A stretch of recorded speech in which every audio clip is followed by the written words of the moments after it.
All right. What's up, everybody? Welcome to another watch along party. I'm your host, Aaron James, creative at Shark City Hockey.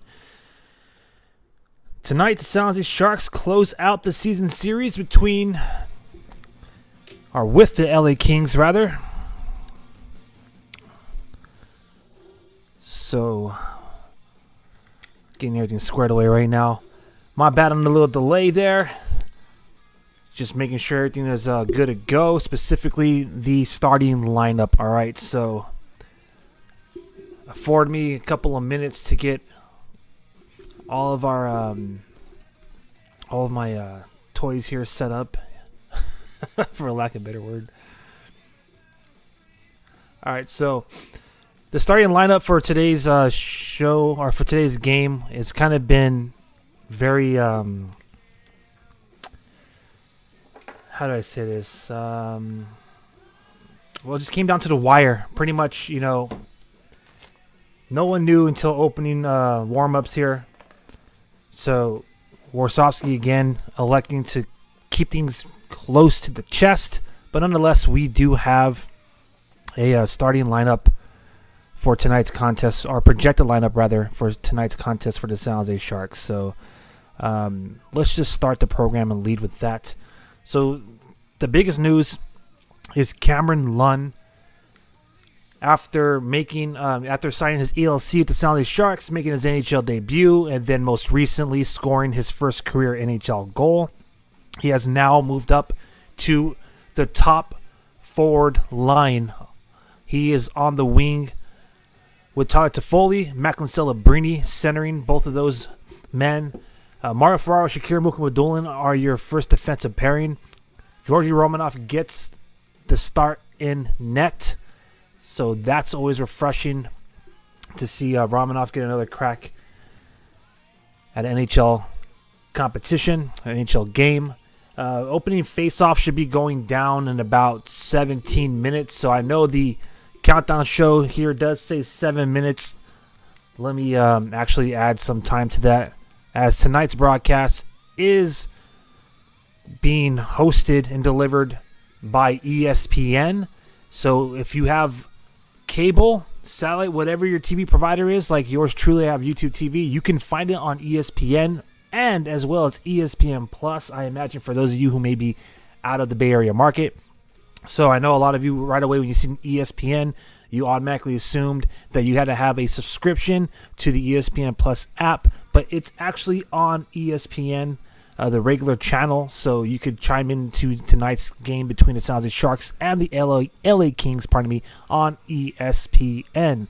All right.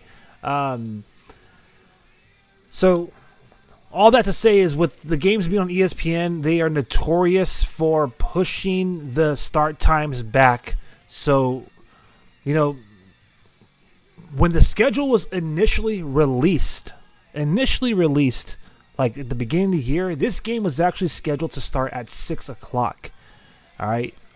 That was changed for a 7 p.m. face-off. But again, one more time, just to reemphasize, ESPN is very notorious for kind of pushing back the opening face-offs. And it looks like right now we have an additional 10 minutes to add to it. So our countdown face-off show is going to be a little extended today. We are literally about 15 minutes away, so I will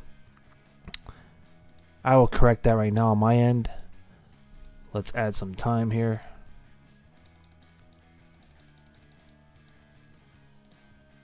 All right, there we go. That's about right. All right, boom. Okay.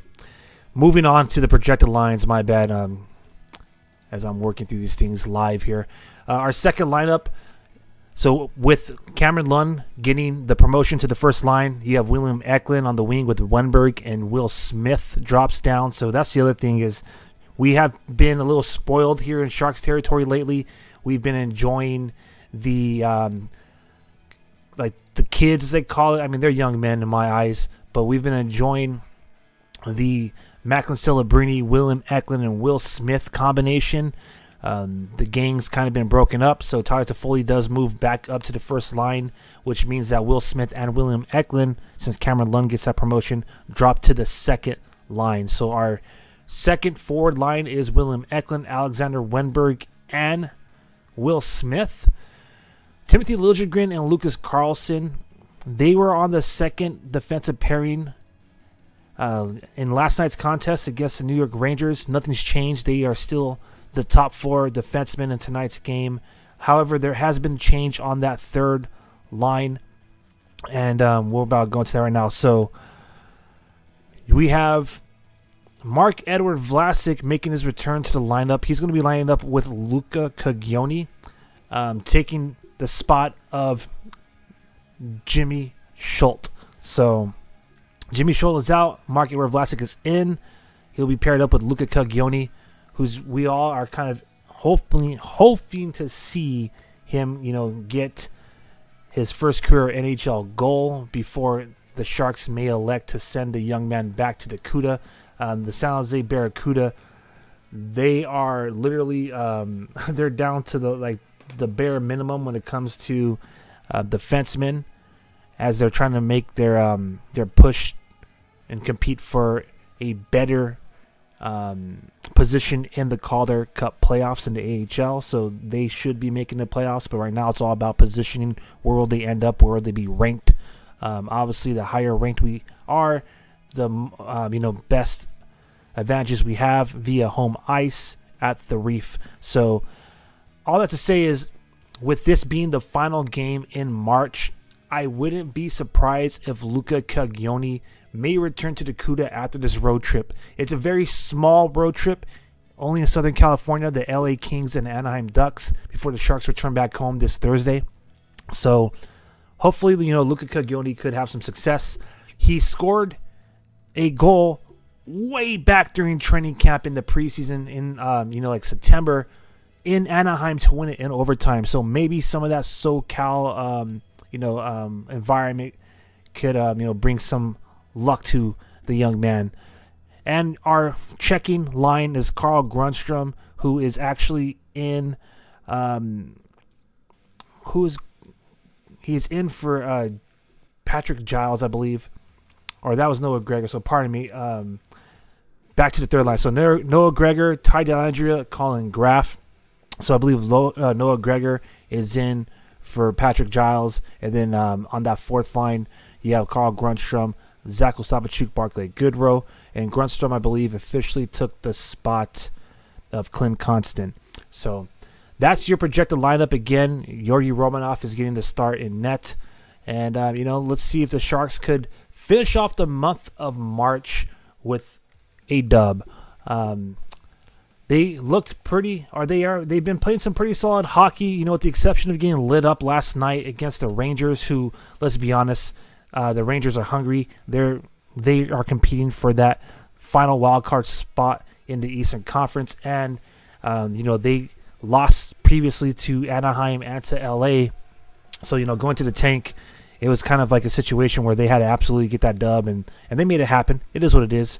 And then as far as you guys who are out there counting on the Sharks to obtain the best odds at winning the number 1 overall draft pick again via the lottery, you want to see the San Jose Sharks, not perhaps go on that win streak. They would have been on a win streak if they won last night's game. But nonetheless, they're still 4-6-0 in the last 10, which is pretty solid. So we'll see if they can, get back on the winning side of things, and then finish this month up by, maybe being 500 again for 5-5 in the last 10. Or I believe if they win tonight, it's going to be 4-6 regardless. So scratch that. Tonight is the final matchup in this season series between the LA Kings and the San Jose Sharks, as I mentioned earlier. The Sharks do lead the season series 2-1. So most recently, the San Jose Sharks absolutely devoured the LA Kings. This was at the tank on November 25th around Thanksgiving. The San Jose Sharks won 7-2. Before that, the other game at the tank, the San Jose Sharks won 4-2 on October 29th. And a few days before that, on October 24th in LA, the Kings got their only dub this season against San Jose, 3-2 at Crypto.com Arena. And that's where tonight's face-off is going to go, or tonight's battle will take place. So some players to look out for on both sides. Kevin Fiala for the LA Kings has 5 points in his last 5 games, including 3 goals. Philip Danault has 3 assists. So look out for the center and the left wingers, number 22, number 24, with the LA Kings in the LA Kings uniform. On the other side, the San Jose Sharks, William Eklund has been outstanding. The kid's on fire, 5 points in his last 5 games, including 3 goals. And, of course, Macklin Celebrini has 3 assists. So look out for number 71 and 72 in Teal, another center and left winger combination. Unfortunately, Eklund, again, will not be on that first line with Celebrini. He will be on the second line with Wenberg and Smith.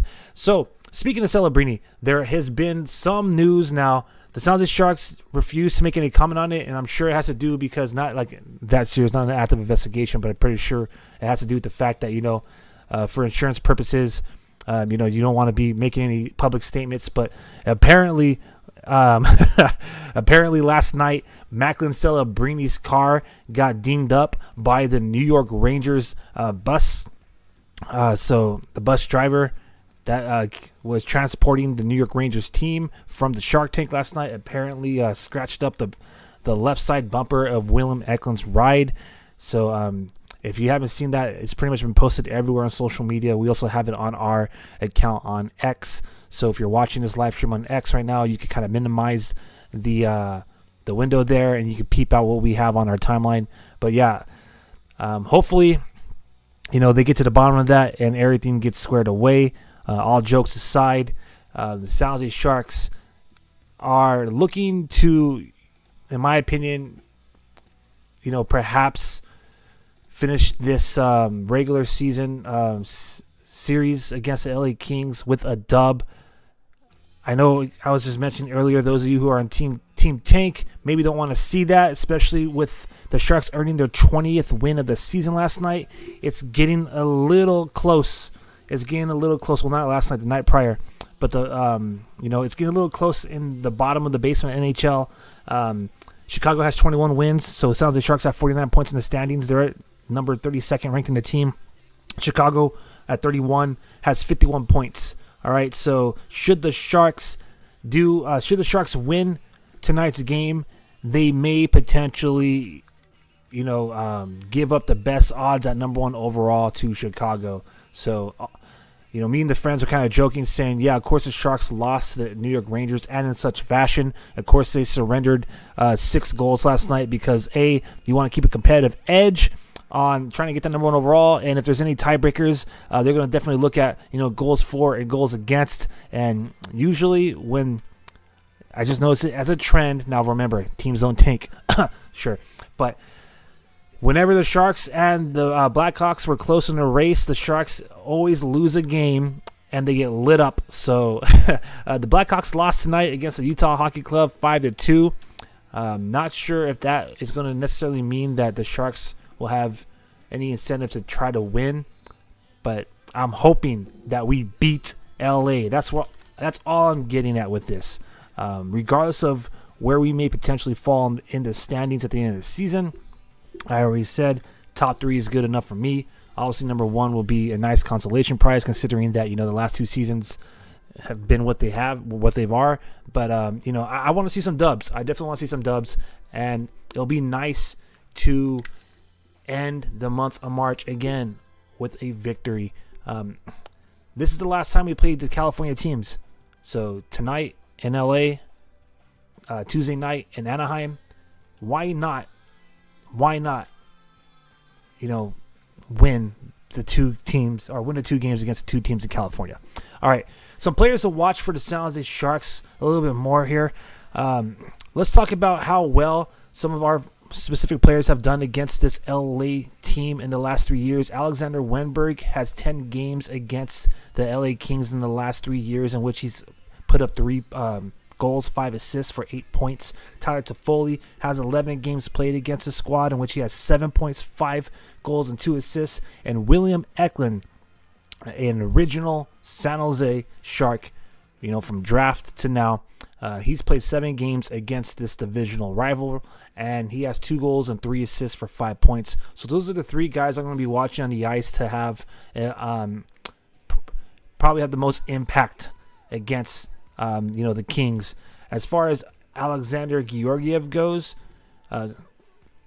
he's not in net, so it don't matter. I'm actually a little shocked that he got the nod in net yesterday versus tonight, because he actually is pretty solid against the Kings. He has a 4-2 record, a 4-2-1 record in his last 7 games. But this right here will be Georgi Romanov's, I believe, first career start against the Kings. So that'll be exciting. On the other side of the ice, players to potentially watch out for against, on the LA Kings. Andrei Kuzmenko, 10 games against the Sharks in the last 3 years, 15 points, 8 goals, 7 assists. Kevin Fiala, who we mentioned earlier, he has a point per game against the Sharks in the last 3 years, 10 games, 10 points, 2 goals, 8 assists. Those are guys that I would definitely, try to shut down and, maybe minimize the amount of time that they have minimize their puck possession on that ice. All right. I believe the starting netminder is officially confirmed as David Riddick. So in the last 3 years, he has 8 games against the Sharks. He's 4-2-2, including a .88 save percentage and a 2.61 goals against average. So kind of liking our chances here. Now, going into this game, the San Jose Sharks defense is extremely cold. Probably why we've been seeing a lot of shuffling, whether it's top 4, top 2, or in this case, Schultz out for Vlasic. Now, Vlasic, I believe, has kind of been, as they've been saying all season long, dealing with a lower body injury, kind of like a reoccurring injury. He's been working through it, but I assume now that he's healthy, that's why he's being dressed versus Jimmy Schultz, the captain of the San Jose Barracuda. But nonetheless, regardless, the San Jose Sharks defensive core coming into tonight's game is extremely cold, and good news for them is that the LA Kings offense coming into tonight's contest is cold as well.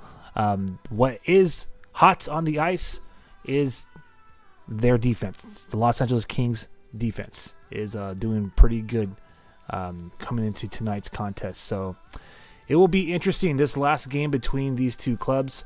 And let's get prepared. We're about a few minutes away from puck drop here at Crypto.com Arena. Looking at the ESPN feed, it looks like the Kings are being introduced right now. They're rolling on the ice. So with that being said, we might as well get prepared for the actual official watch-along party. Is there anything else I'm missing? Actually, yes, there is. One last stat here. So this is not including playoffs. All right? But this is just regular season, strictly regular season. This is going to be the 180th all-time regular season game between the San Jose Sharks and the LA Kings. All-time, the San Jose Sharks are 94, 66, 7, and 12 against their division rivals. So Sharks have fared pretty well against the Kings in the regular season. I already could hear some Kings fans out there trying to talk about reverse sweep. We ain't talking about that tonight. All right. Now, as far as the Sharks go, this is going to be the 67th all-time game at the Crypto.com Arena. The Sharks are 33, 24, 3, and 6 in those previous 66 games. So the 67th all-time game for the San Jose Sharks at Crypto.com Arena. All right. So, historically speaking, and as far as the season series goes, the Sharks have the lead in the all-time series head-to-head, in the all-time games played in downtown Los Angeles, and this season they have the lead 2-1 in the season series. So I'm liking our chances. The only thing I could think of is if the Sharks are just worn and beat down from last night's clinic that was given to us courtesy of the New York Rangers. Having played last night, losing 6-1, that's kind of tough to rebound from. And 2, I know you're going to say that teams don't tank, but let's just be honest. Is there any real incentive to kind of gain 2 points and essentially be in a tie-breaking situation by, having 51 points in the standings along with Chicago Blackhawks? So we'll have to wait and see. All right, that right there is our official Shark City Hockey face-off countdown show. So let's get ready to do the official watch party. So we're about to get that rolling right now.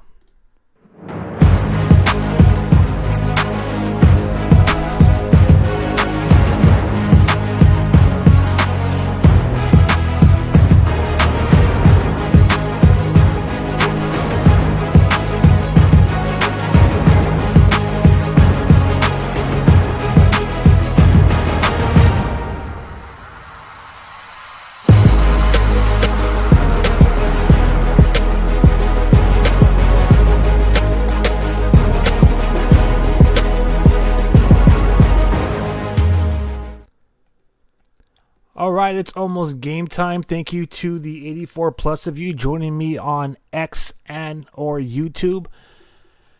I'm Aaron James, host of Shark City Hockey's Watch Along Party. Welcome to another premium live stream. We are getting ready for opening face-off right now as we are about to have game on here. Final game between the two clubs starts now.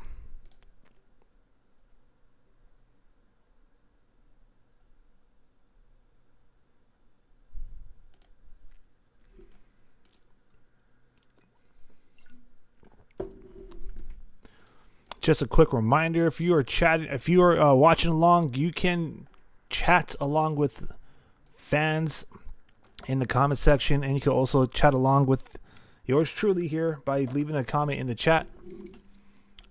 Let us know who do you got, who are you going for in tonight's contest.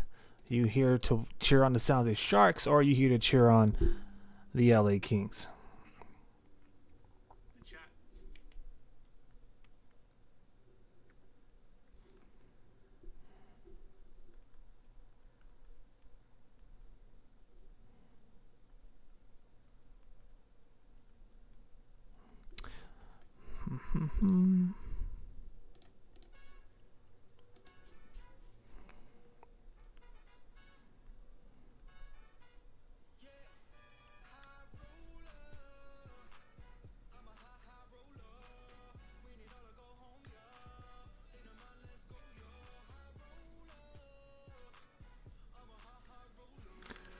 All right. My bad. Kind of just sharing everything on social media, and let me get into this game now.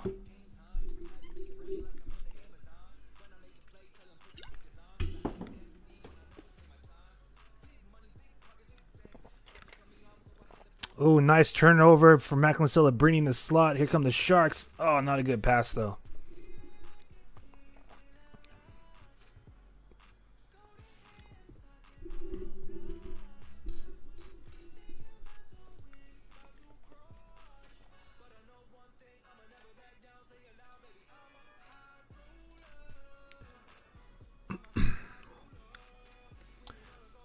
All right, Celebrini out there now. Definitely looking forward to what he and Cam Lund can do. Caglioni with the shot. Ooh, we were just talking about him during the face-off countdown show. We want to see Luca Caglioni get a goal before potentially being sent back down to the AHL.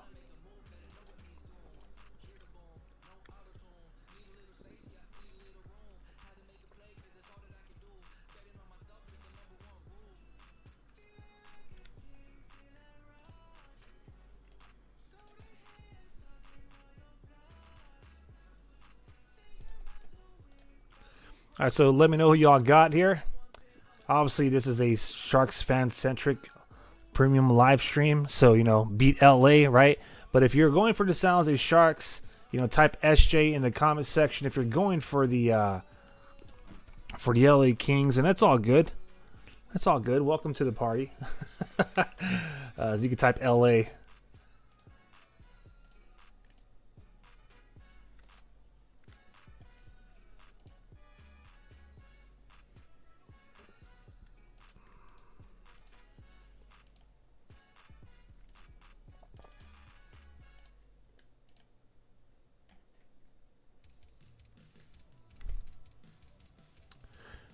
Ooh-wee, Kuzmenko. I don't know if that was a save by Romanov or if that was a off of the iron. But nonetheless, looks like we got 2 shots on goal for the Kings and 1 for San Jose.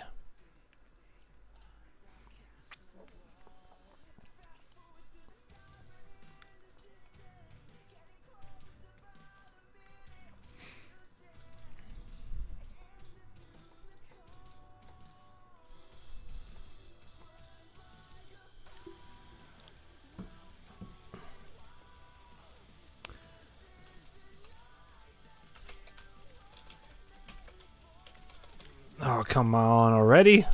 Sounds like Sharks committed a penalty. So, FYI, if you're watching us on X and you drop a comment in the comment section, I will get it. If you are watching us on YouTube and you drop a comment in the comment section, it should appear right here in the chat.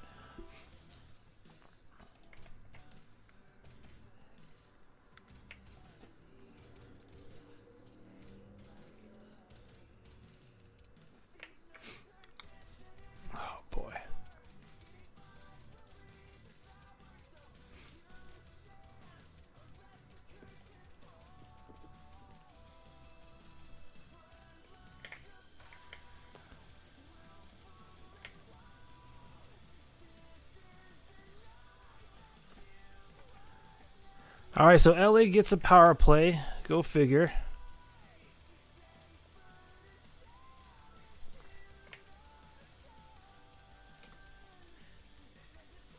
Wrong one. Not bad.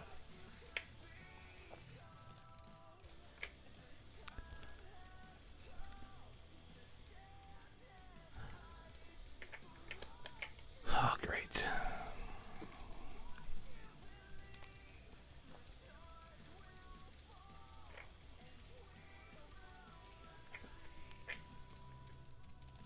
Looks like Noah Gregor got called for holding against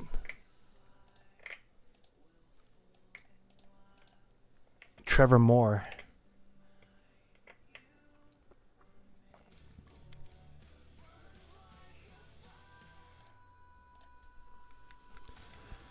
A lot of passing back and forth. Kings are trying to find that sweet spot to put the puck on net, but there was nothing really, there was no real shooting lane there. Fiala attempted to kind of skate it up into the slot and send it to the left lower side of the net, but that didn't connect. Ooh, good steal from Colin Graff. When he pulled the trigger, LA was able to get in the way. Damn, that was a good move right there.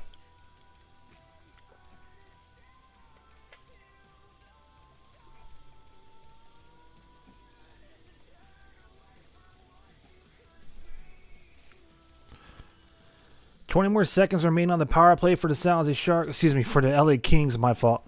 Ooh, another shot goes wide.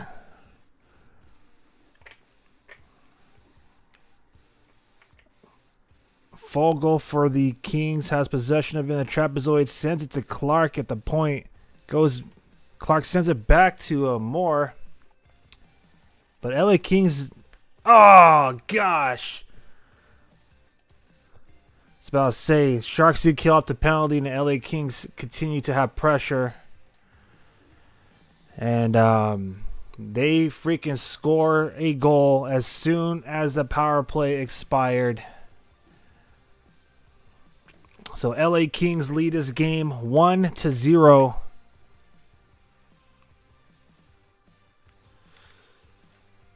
Dang. Philip Denault gets a slap, or excuse me. Philip Denault gets a slap shot. I was about to say snapshot. Philip Denault gets his 8th goal of the season. Byfield and Moore get the assist. 5 minutes and 35 seconds to this first period. LA leads 1-0. We got some comments here saying got a 6-leg parlay riding on Kings. Under 5.5. So let's go Kings. Gotcha. Oh, by the way, as I see that there's now 106 of you in here, whether you're on YouTube or X, just want to say thank you, A, thank you for joining, and B, my apologies. So last night, if you're with us for the live stream last night, our internet providers over here in this area experienced an outage. So right in the middle of the freaking Sharks game last night, our live stream got cut. You didn't miss anything. We got cut midway through the game when it was 3-0. The Rangers went on to score another 3 goals. The only thing that we were not able to celebrate together was Cameron Lund's first career NHL goal. So hopefully nothing like that happens ever again during our live, our premium live streams. But thank you all for coming back. And again, because of all you out there, Shark City Hockey's premium live streams are the #1 trending live streams delivered by San Jose Sharks fans in Sharks territory. You guys are outstanding.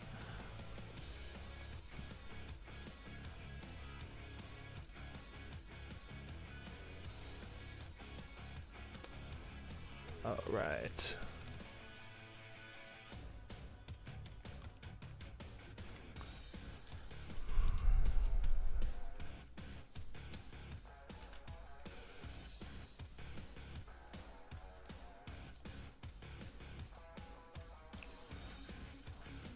All right.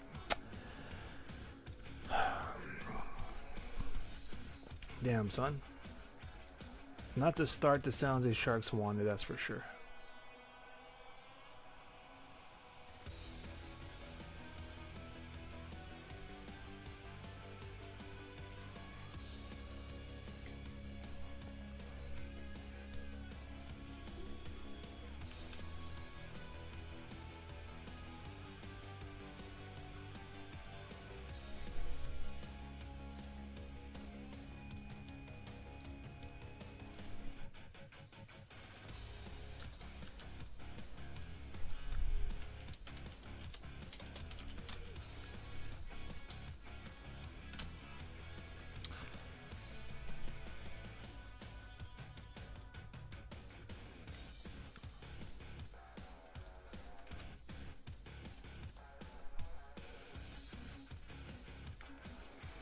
All right, face off deep in the Sharks zone. LA is controlling the puck.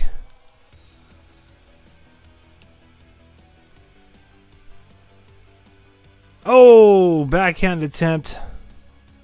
That goes wide.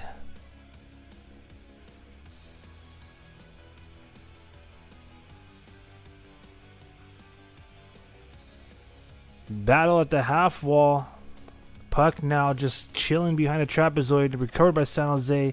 Trying to play the puck off the glass was Lucas Carlson, but he's unable to clear it. Now Timothy Liljegren gives it a second attempt, and they're able to clear the zone and get a line change. Yeah, I just cover Sharks games. To answer the question, I just cover Sharks games. I am a San Jose Sharks fan. I also cover San Jose Barracuda games. So this season, we're definitely going to be getting together for the Calder Cup playoffs. Oh, nice backhand opportunity by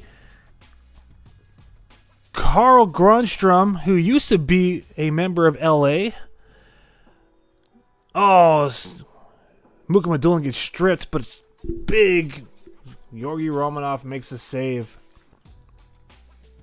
Dude, Muka Madulin fumbled that pass in his own zone. But to answer your question, I do just only cover Sharks games and Barracuda games. I am considering maybe doing watch-alongs for the playoffs. We'll see. For the Stanley Cup playoffs. We have a lot of other hockey fans that kind of enjoy these live streams. They join them, and whether it's for betting reasons or for just the fact to hang out and chat it up for some while watching hockey. We do have members of other fan bases in our chat and joining us here to live stream. So something I might consider. No promises. I won't lie, it'll be kind of tough for me to kind of like watch these other teams compete for the Stanley Cup. But maybe we'll see. But as of right now, strictly San Jose Sharks and San Jose Barracuda games. And traditionally, just FYI, I typically do select Barracuda. For the most part, it's always away games, with the exception of select Barracuda home games, as I have a Steel member, season ticket member package for the SJ Barracuda, and I also have a breakaway pass for the San Jose Sharks. So most likely, more often than not, I'm actually in attendance during the home games. This last month, I kind of took a little break from going to the Sharks games, just a little FYI, which is why I did some more home game watch parties, such as last night. Because just to be real with you, man, I've been supporting my team for so many years, and specifically this season, damn, almost broke the bank. The amount of jerseys I've purchased, the amount of merch that I've picked up this season, it was starting to get a little bit unhealthy. I got a Jumbo Joe Thornton jersey on his retirement. I picked up a Barracuda 10th anniversary jersey. I picked up the new Fanatics version of the Sharks Evolve jersey. I actually copped an Adidas home teal jersey, one of the older versions. Tigres Del Mar jersey, scarves to match them, etc., etc. The chains that go around your neck, the shoulder sharkies. There's a like a hand puppet shark for the chop. I mean, you name it, man. If it was a fire, I added it to the drip. So, anyways, so last month I was like, all right, I gotta chill out. But couldn't deny it. So, if for those of you who want to see some Sharks games, they have 4 more games remaining this season at home in April, and they're doing breakaway passes right now for like $53. I think it's like $1 if it's tax, but nonetheless, like $53, and you get the remaining 4 games at the Tank this season, including the next 2 months of hockey in September, October. So that's all the preseason home games and all the home games in October at the Tank. You cannot freaking you cannot like that. That's like one of the greatest deals ever. Someone says, "Are you an AI life form?" No, I'm not. I am not an AI life form. I am. There's a real person behind this. It's just, I think with today's technology, it's really easy to confuse this as being AI, but in fact, it's live action character animation. So, if I look this way, if I look that way, if I look up, if I look down, it's real. There's a real person behind this character animator here. All right, I think I lost my scoreboard here. Let's see. Boom, boom. All right, we got a penalty now. Looks like Sharks are going to get their first opportunity on the power play. Drew Doughty at 10 minutes and 18 seconds is getting called for a minor penalty. 2 minutes for slashing is the call for San Jose. So San Jose Sharks fans, your team is on the power play.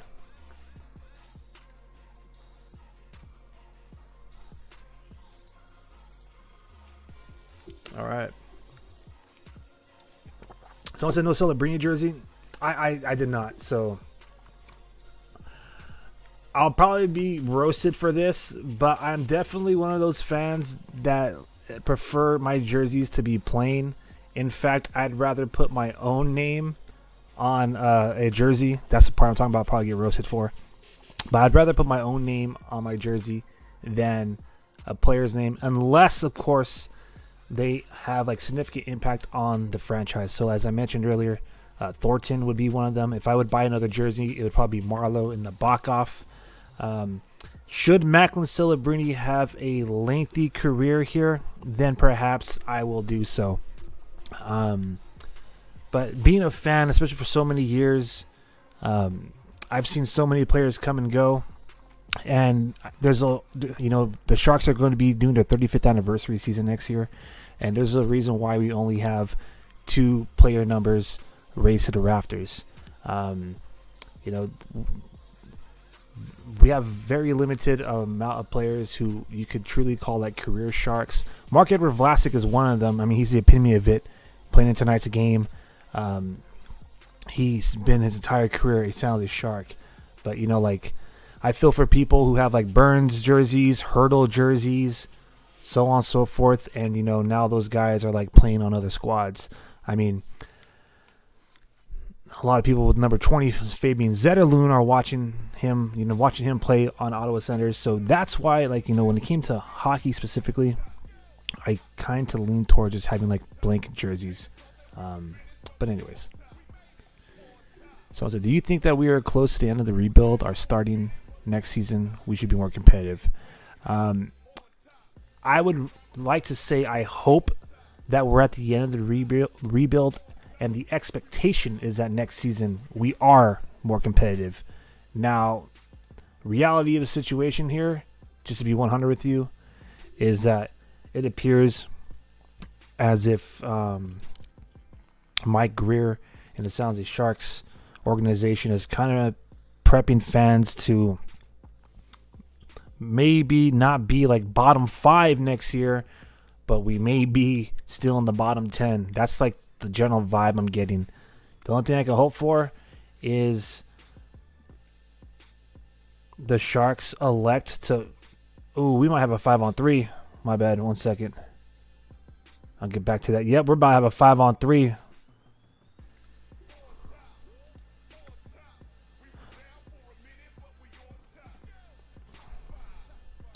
I am from San Jose, California, born, raised, and living. That's why I'm a Sharks fan. I've only been a Sharks fan. You get a lot of guys, you got a lot of transplants out here for the hockey scene, so you might see some guys like who are Bruins fans and Sharks fans. You might hear some stories of people who used to be fans of other teams and now they're Sharks fans.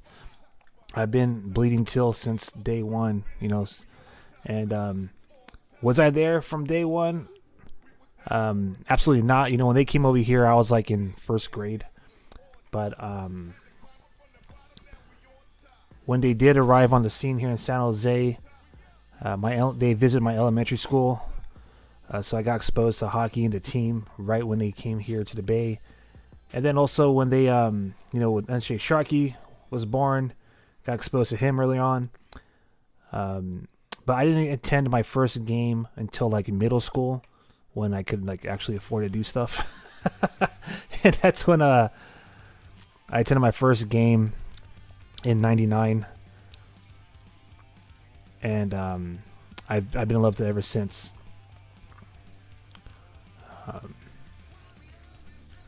I play hockey too. Like, they inspired me to play. In the Bach, I've inspired to play goalie.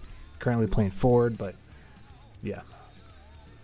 Sharks fan. Ooh, Celebrini off of the post. FYI, it is a 2-on-1 right now. A two-man advantage right now for the San Jose Sharks for about 45 more seconds. Celebrini just ringed one off of the post. Toffoli shoots. That goes off the side of the net. Smith is out there. Celebrini at the point waiting. Toffoli to Smith. Smith to Toffoli. Toffoli is chilling by the half wall next to the goal line. Smith and Celebrini are at the point. They got Wenberg providing a screen on the goalie. And Eklund at the wing waiting for an opportunity for a one-time shot. Toffoli unable to hold the zone, so the Sharks got to reset. They still got 15 seconds to go on this two-man advantage, pardon me.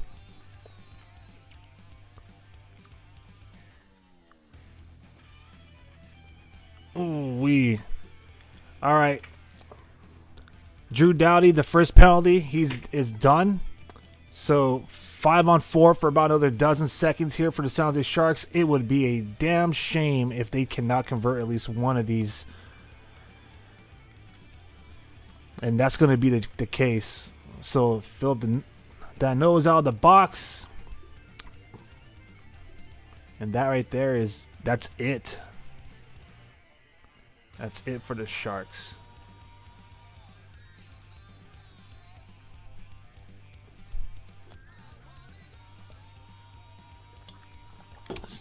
Seven minutes remaining in this first period.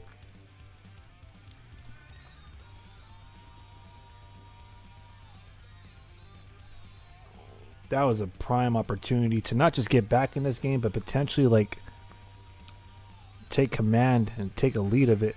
And what do we got now?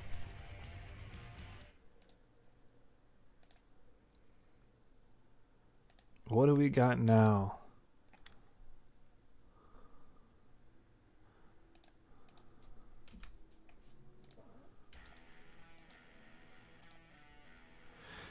All right, so the Sharks commit a freaking penalty immediately following a two-man advantage opportunity.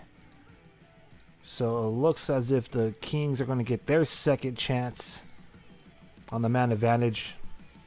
They didn't convert on the first one, but they scored a goal just seconds after it concluded. So that's where we get our 1-0 goal, or score, pardon me.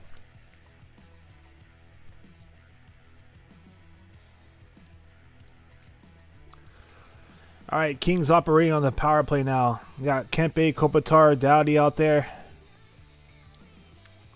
Kempe and Kopitar kind of cycling the puck back and forth. Left side, glove side of Romanoff. Controlling the puck up near the point. Doughty takes a shot near the top of the face-off circle, and that gets redirected out of play.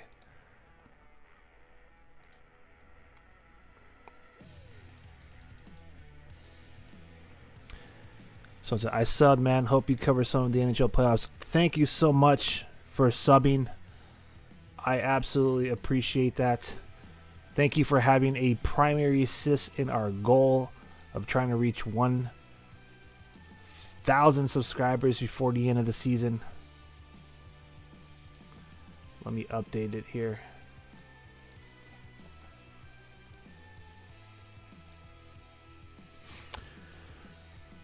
LA Kings still operating in the Shark zone on this power play.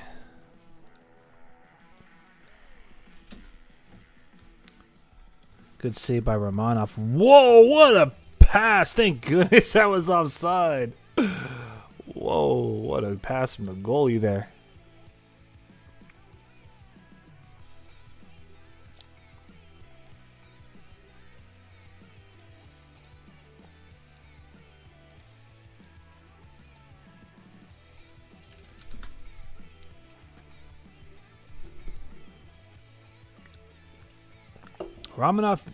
he's been looking good in net, with the exception of that one goal surrendered, man. Doing a good job tonight. A big bodied kid, man.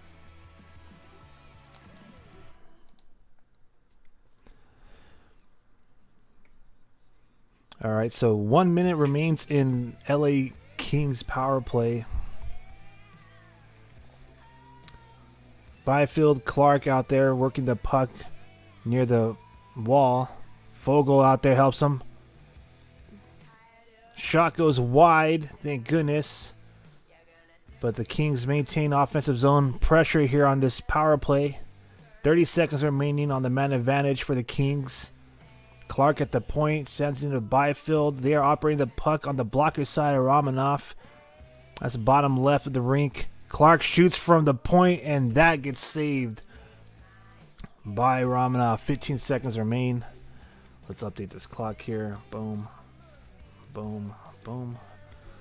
15 minutes have passed in this freaking first period. 5 more minutes remaining here.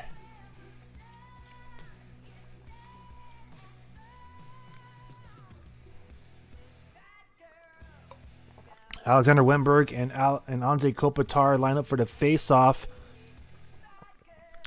This is going to be on the right side of Romanoff, his blocker's side.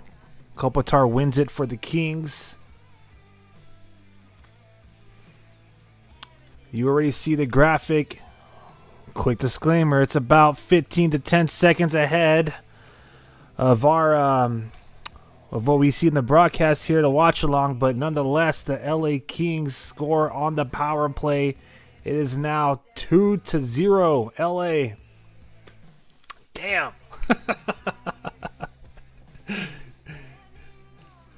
Oh man. Oh well.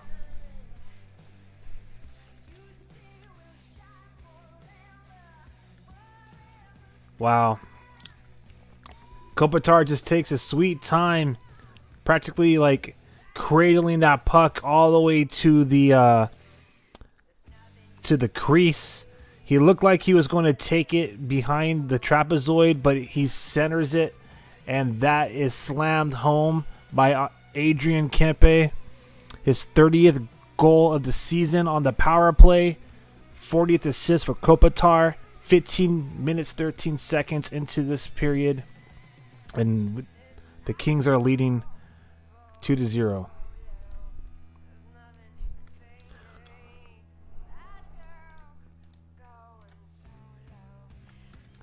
Man. All right, we're going to get a TV timeout. So, we're going to turn up the music here. Someone says it's going to be a long night. Hopefully not. You know, the night's still young. The night is still young.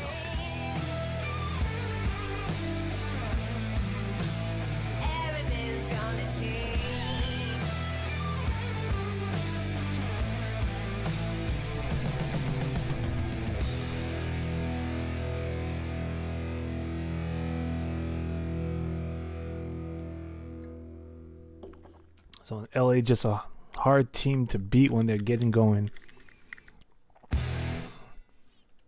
Yeah.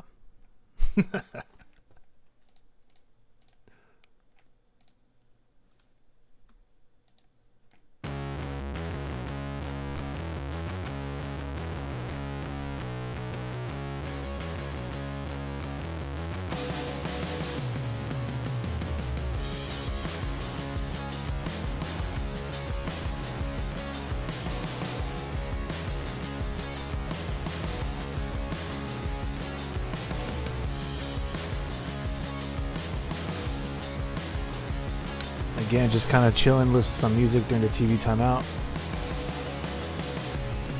We're actually back now.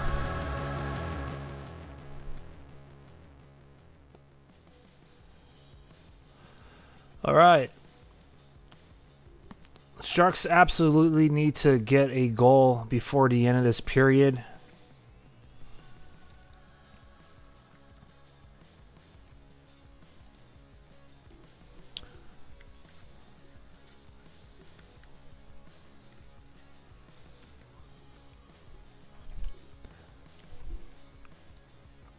All right, so Matt Celebrini and Quinton Byfield are about to take a face-off.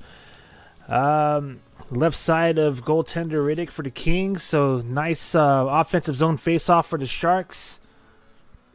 There's an opportunity for Macklin Celebrini to get his guys going. Byfield wins it, and the Kings clear the zone. Coglioni needs a race. Ooh, Romanov comes out of his net, way out of his net to try to clear the zone. It's held in at the blue line. Sharks finally get that puck toward the neutral zone, but the Kings get possession and put it right back deep into the Sharks zone.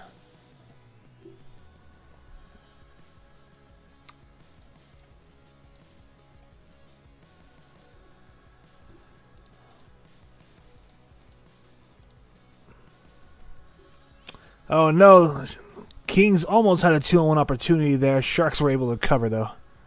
That was scary. Liljegren carrying the puck, tries to split the defenseman. Sharks is trying anything at this point. I see a lot of individual efforts there. Liljegren didn't even bother to do the line change.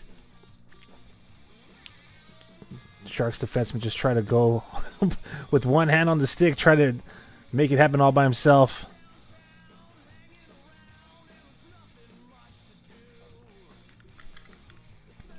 All right, here comes Colin Graff. He has a Stockchuck with him. He also has Barclay Goodrow, it looks like.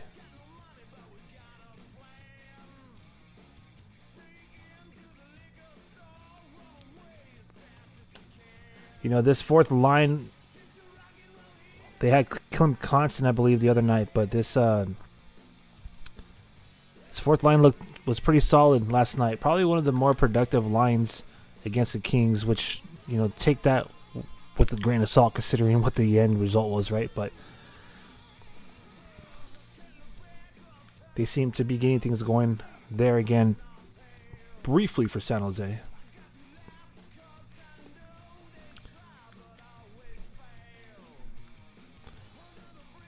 All right. All right. Welcome to everybody. The 135 of you. Let's see. Someone says for sure LA defense is strong. Yes, sir. I mean, right now they're kind of just winning in all departments. Power play conversion, face-offs, shots on goal, hits. So, right.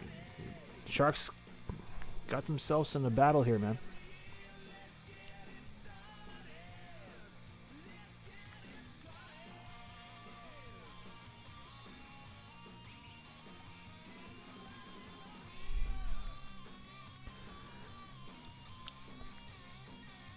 All right, so we're under 2 minutes remaining here, and I just want to say thank you to everybody.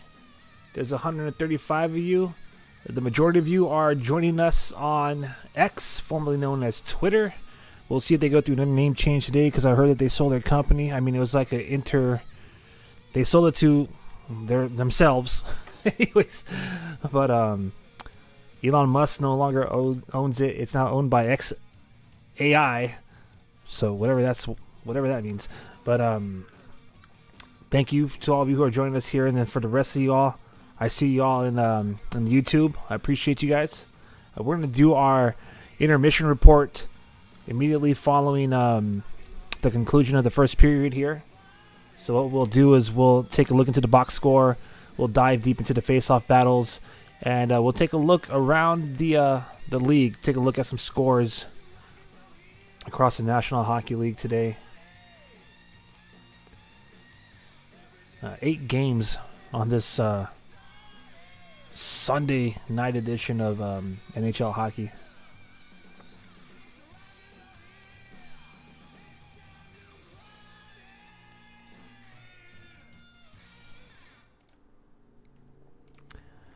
All right, 1 minute remaining. 1 minute remaining in the period.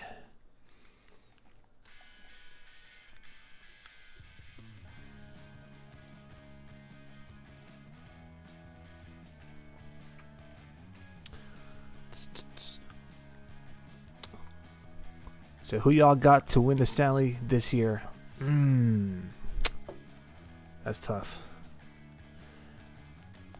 The thing with trying to predict the Stanley Cup, even just a finalist, it's so hard because it's like, and I could attest to this being a Sharks fan. Usually, the regular season success doesn't necessarily equate to postseason success. I'm pretty sure there's some favorites, but there's so many teams right now that like have kind of been,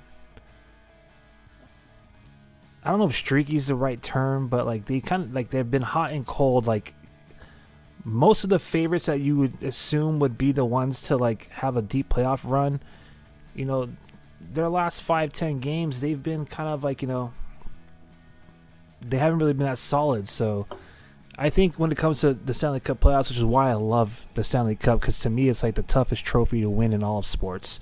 It really has to do with just sometimes a little bit of lady luck on your side, but also has to do with like, what team gets hot during that time of the year. Where are the teams standing collectively as far as like health goes, individually? Is there someone that's going to be clutch? Do your stars fall off? You know what I'm saying? Like, there's so many different like dynamics that go into what creates a Stanley Cup finalist and a Stanley Cup champion. And I would say, if I had to make a choice on anyone, and this is going to be like sacrilegious for me because obviously like it's hard for me to want to choose anybody but the Sharks, but I would say if I had to choose between anybody, I would like to see one of three teams, right? And you're going to say this is a cop-out because they're the top three teams in the league, but I'll give you my reasons why. The Winnipeg Jets, because of Connor Hellebuyck, really enjoyed what he's done, especially with the Four Nations face-off this season. Might be the MVP. Washington Capitals, because, everyone's talking about Ovechkin getting his, beating Wayne Gretzky's record. And if this is his last year, what better way than to raise another cup? And Dallas Stars, because there's just so many former Sharks on that team, including the head coach and Peter DeBoer. So those would be the ones that I would be leaning toward. If I had to say anyone I didn't want to see, I think mostly would say maybe Vegas Golden Knights, but I'm not one of those Sharks fans that throw shades on them. Carolina Hurricanes would be another option for me just because Burnsy's on that team, Brent Burns. But yeah, those would be probably like my final four, or my frozen four, if you will. So speaking of which, San Jose native and San Jose Sharks prospect Reese LeBuck has made it to the Frozen Four in the 2025 NCAA D1 Men's Hockey Championship Tournament this season. So Reese LeBuck was a San Jose native. He actually played in the San Jose Junior Sharks Development League, and now he finds himself in the Frozen Four with Penn State. So stick taps to Reese LeBuck, San Jose Sharks prospect, San Jose native. The hometown kid is doing some big things with Penn State right now. So if anyone here from San Jose is looking for someone to root for, like a hometown hero, there's your guy right there. All right. So this first period has officially concluded, which means it is now time to transition over to our intermission report. Let's do that. First and foremost, let me put this graphic up. It is Hockey Night in California, as we have two California teams facing off against each other. Let's go ahead and do the intermission report now here. So the intermission report's pretty simple. We're going to go over the box score. We're going to dive a little deep into the face-off battles. I like to spend time on the face-off battles so we can see how the Sharks are, like how well they're doing in terms of strength, in terms of zone, and of course individually who's contributing to the overall face-off win percentage. And then after we finish the box score and maybe briefly review how the goals were scored, since they're both LA, then I'll go into some of the scores around the league. All right, let's get this Hockey Night in California. Boom. All right, so Through 20 minutes, the San Jose Sharks are trailing the Los Angeles Kings by a score of 2-0. LA Kings have 8 shots on goal. San Jose Sharks have 7 shots. Not quite. How do I say this properly? Rather, pretty much the LA Kings been besting the San Jose Sharks when they were on the man advantage. Now, the first goal against was seconds after their power play had concluded, but that last goal against was on the power play, and that right now is the biggest difference in this game. The San Jose Sharks had as many opportunities on the power play as the Kings, and they got the 2 opportunities. They coincided with each other, so they had a tremendous amount of time with the 2-man advantage, and they were unable to convert on both of those penalties. Literally, Drew Doughty got called for slashing against Tyler Toffoli at 10:18, and at 10:37, like less than 20 seconds later, the Naut got called for high sticking against Alexander Wenberg. So Sharks were unable to convert on a very lengthy 2-on-1 opportunity. So that's it. What's up, brother? You're here at the Crypto for San Jose. All right, we got someone representing Teal down in SoCal. Have a great time, and let's go Sharks. So as I mentioned, man, like the Kings, they're besting the San Jose Sharks in the face-off dot right now. I know what we see on the screen over here shows 23%. So unless it gets adjusted by NHL.com, which could happen, it happens usually during the intermission. Right now, I'm looking at NHL.com saying 81% of the face-offs are going the Kings' way. So let's give that a couple of moments to refresh, and let's see what happens if it stands. Right now it shows 81%, so that's what we're going to say.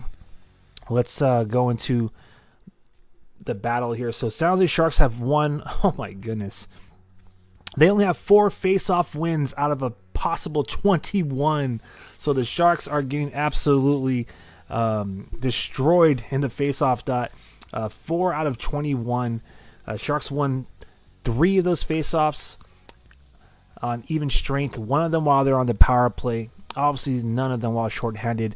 As far as offensive, as far as zone goes, this is all situations. So whether 5-on-5, 4-on-5, 5-on-4, or 5-on-3, the Sharks have 2 out of 6 face-off wins in the offensive zone, 1 out of 9 in the defensive zone, and 1 out of 6 in the neutral zone. So 4 out of 21. If you can't control the puck, whether it's defensively or in the offensive zone off of the face-off draw, then you're gonna have a long night, absolutely long night. So Will Smith is 0 for 2 tonight. Alexander Wenberg is 2 for 8 for 25%. Barclay Goodrow 0 for 2. Ty Andrea 0 for 3.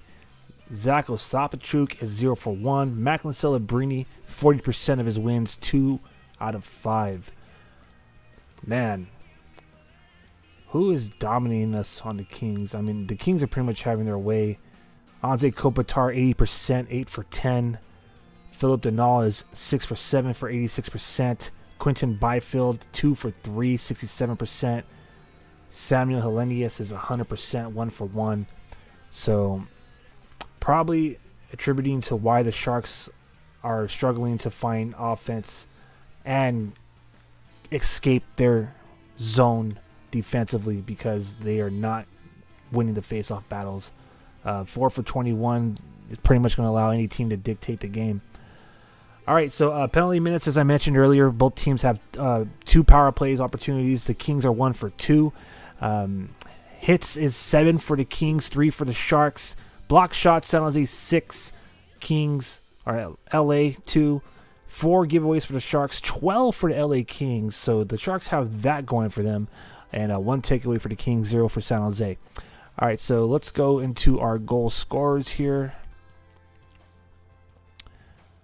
So Philip Denal got his 8th goal of the season at 5 minutes and 35 seconds to the first period. This is by Byfield and Moore. Again, the Sharks were kind of still like they're at the trail end of a penalty kill. In fact, Noah Gregor, who was called for holding against Moore at 3 minutes 29 seconds, was still like he was exiting the face-off dot, and he literally got there just a second too late before Byfield passed it to Denault, who then buried it past Yuri Romanov. So they caught us at the tail end of their power play. The Sharks were unable to clear the zone, and even though Noah Gregor returned to the ice, he was just seconds too late. Let's see, how far was that? So Denault got a slap shot off 21 feet away at a 62-degree angle to beat Yuri Romanov to make it 1-0 LA. And following that was about 10 minutes later, 15 minutes and 13 seconds on the second power play opportunity for the LA Kings. Andre Kempe got his 30th of the season, assisted by Andre Kopitar. Looks like they're getting Drew Doughty the secondary assist on that goal. And pretty much, you know, I know Drew Doughty was at the point and he fed it to Kopitar, who was at the bottom left face-off circle, right side of Georgi Romanov. For those of you who need perspective, you know, Andre Kopitar pretty much had all day. He had Mukama Dolan on him, but he just had all day to literally like walk that puck up, man, like carry that puck by the hand, like literally like a toddler. I mean, I'm running out of like analogies to say how easy this was for him to just kind of go up into the right post. He crossed over to the goal line, but then fed it to the slot, some of you call the high danger zone, where Kempe was just chilling. He had Alexander Wennberg on his right, William Eklund on his left, yet he still managed to cleanly snap that shot past Romanov just 15 feet away, and that made it 2-0 LA Kings. And that's where we stand right now here for the final matchup between these two clubs. All right, so let's quickly review some scores from around the league. Now, I apologize. I usually have some graphics up for that, but today I did not get them added in, so I'm just going to have to read them along, so please bear with me here. All right. So 8 games were played across the league, this being the West Coast teams, this being Hockey Night in California. It's the final game tonight in the league. So let's go over some final scores from earlier today. The Montreal Canadiens defeated the Florida Panthers. They were on the road. They won by a score of 4-2. The Buffalo Sabres defeat the Capitals 8-5. If I'm not mistaken, let me just make sure I'm not misspeaking here. Yes, Alexander Ovechkin did score a goal. So if I'm not mistaken, he's 5 away from getting the record. So it's his 37th goal of the season. At that point, the score was Buffalo 6, Washington 4, but they ended up losing that game 8-5 at home. The Winnipeg Jets defeat the Canucks 3-1. I just remember listening to that game on Sirius XM, and man, that crowd was getting behind Hellebuck doing the MVP chants. So that was kind of unique as we get closer to the end of the NHL season here. Chicago Blackhawks lost to the Utah Hockey Club 5-2. As I mentioned, if the Sharks do find a way to win this game tonight, there will be a tie for best odds at the number 1 overall. So for those of you who want to see the Sharks win the second draft lottery in a row, and be the team with the best odds at the end of the season to win that draft lottery, everything's going according to plan. All right. Yeah, Buffalo has been cooking lately, man. Let me see here really quick. Just acknowledging the comments there and keep them coming. I appreciate it, guys. The Pittsburgh Penguins won in overtime. They won in overtime. They defeated the Ottawa Senators 1-0. Out of all the guys to do it while on the power play, it was Sidney Crosby. He scored his 27th goal of the season. And, hey, Erik Karlsson, former San Jose Shark. Some of y'all feel some type of way about him. I'm on the fence. I liked him during his tenure, but at the same token, I could tell that he never really got over that bad breakup between him and the Senators. So glad that Mike Grier was able to, especially that contract, was able to fleece, in my opinion, the Pittsburgh Penguins. But nonetheless, he got the primary assist on Crosby's game-winning goal in overtime. And the Hurricanes defeated the Islanders 6-4. So that's probably something that the Rangers, who defeated the Sharks last night, love to see, because the Islanders are on their tail. They were a point behind in the standings, so I'm pretty sure there's a little bit more space between Rangers and Islanders fans for all you watching on the East Coast. And the Maple Leafs defeated the Ducks 3-2, and that's pretty much where we're at for action. Obviously, the Sharks are trailing 2-0 to the Kings. About 2.5 minutes remain before they drop the puck in the second period. Pardon me, I'm over here time traveling. So with that being said, I'm going to save the vocals. Here's a good opportunity for you all to, maybe grab something to munch on, grab something to drink, hit the head if you have to, and then, we'll be right back here for the second period. So I'll turn up the music and y'all enjoy it. Once again, I'm Aaron James, host and creative here at Shark City Hockey. Welcome to our premium live stream with our watch along and real-time reaction to the action as the San Jose Sharks are facing off against the Los Angeles Kings. So let's bump some music here.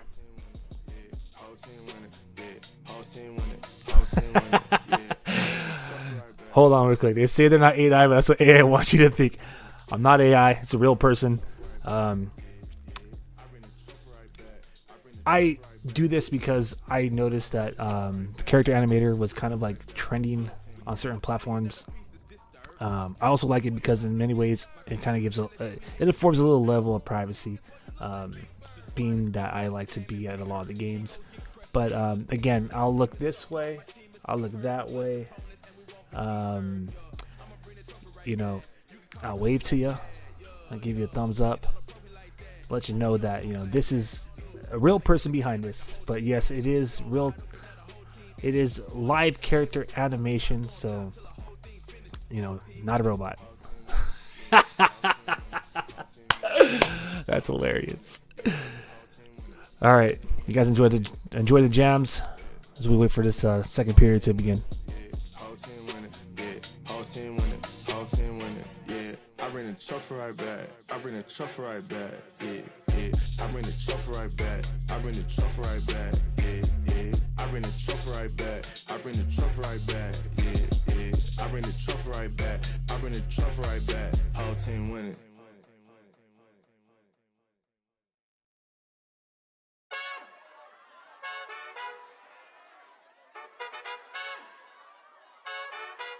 Yeah, high roller. I'm a high roller. Win it all or go home, yeah. State of mind, let's go, yeah. High roller. I'm a high roller. Win it all or go home, yeah. State of mind, let's go, yeah. Yeah. State of mind, it's game time. Had to make it rain like I'm in the Amazon. When I make a play, tell them put the speakers on. Cause I need to MC when I know it's in my time. Big money, big pockets, big bank. Tried to cut me off, so I had to pull rank. Flow Bellagio, more gas in the tank. Put it all on 3, cause it's me, what you think? Feeling like a king, feel a rush. Go to hand, talking royal flush. Think I'm about to win, about to crush. But I know one thing, I'ma never back down. Say it loud, baby, I'm a high roller. I'm a high roller. Win it all or go home, yeah. State of mind, let's go, yeah. High roller. I'm a high roller. Win it all or go home, yeah. State of mind, let's go, yeah. Yeah, yeah. First thing when I step in the room, finding champagne cause that's all that we consume. You other brothers dusty, think I need a broom. When I make a move, better know it means doom. Hear the boom, no auto-tune. Need a little space, yeah, need a little room. Had to make a play cause that's all that I can do. Betting on myself is the number one rule. Feeling like a king, feel a rush.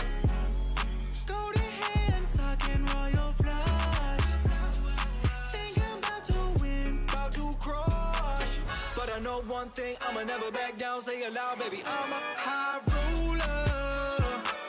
I'm a high roller. Win it all or go home, yeah. State of mind, let's go, yeah. High roller. I'm a high roller. Win it all or go home, yeah. State of mind, let's go, yeah. Yeah.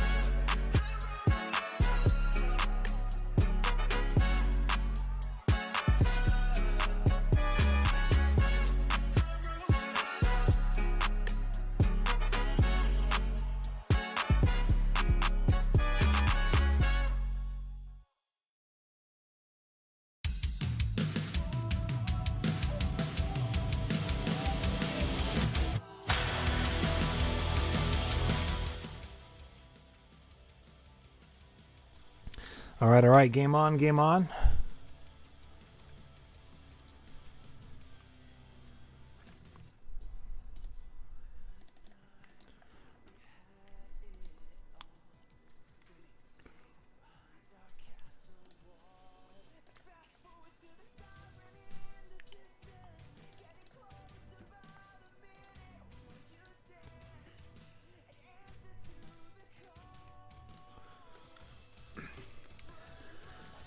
All right, Sharks operating in the LA Kings zone.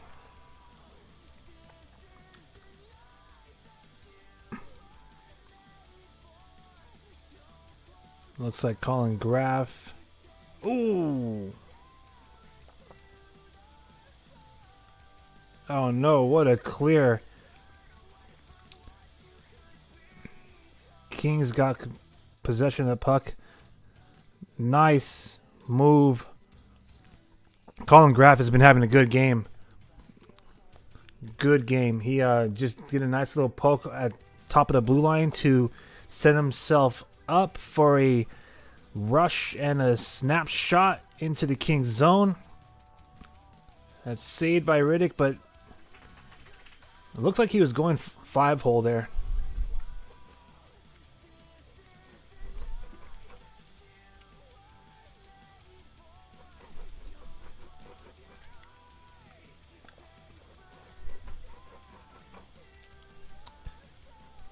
All right, let's go.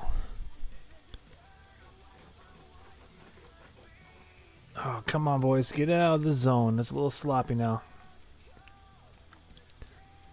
All right, so Eklund, Will Smith is out there, which means Wenberg is centering them.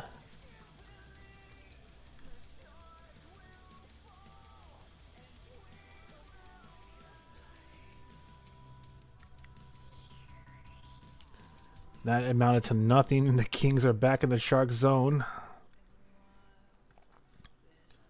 Dowdy with the blast from the point. I don't know if it made it through to Romanoff. It looks like whoever was screening him, it went off his skate.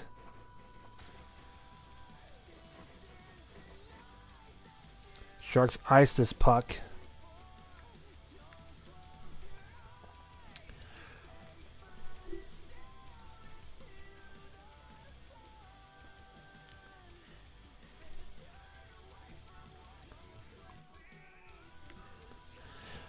All right, so Alexander Wenberg is lining up against Quinton Byfield in his own defensive zone. Face off to the right side of Romanoff. Let's see if we can get a dub here. We've been struggling this face-off dot last period.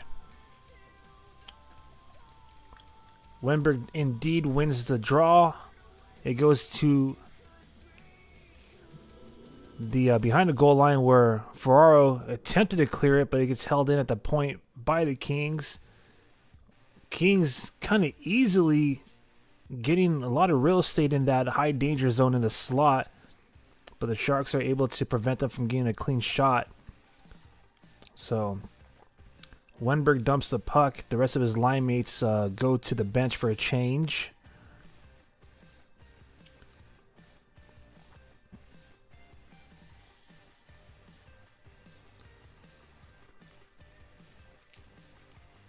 Looks like the Sharks' first line is out there now. I see Celebrini and Cam Lunn. Ooh, that was nasty collision between Cam Lunn, and it looks like he's going to get a penalty for that.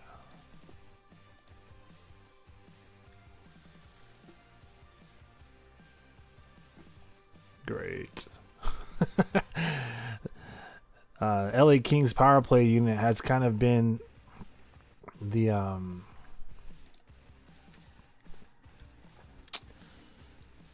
X factor here tonight.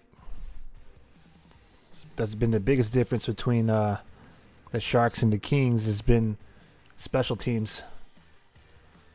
So Cam Lund gets called for tripping against Quentin Byfield. 2 minutes and 33 seconds of the second period. It sounds like Sharks are on the PK fam, so let's cheer them on. Type PK or Shark emoji if you're a Sharks fan. If you're going for the Kings, I guess you could type Go Kings Go, that Eric Cartman chat.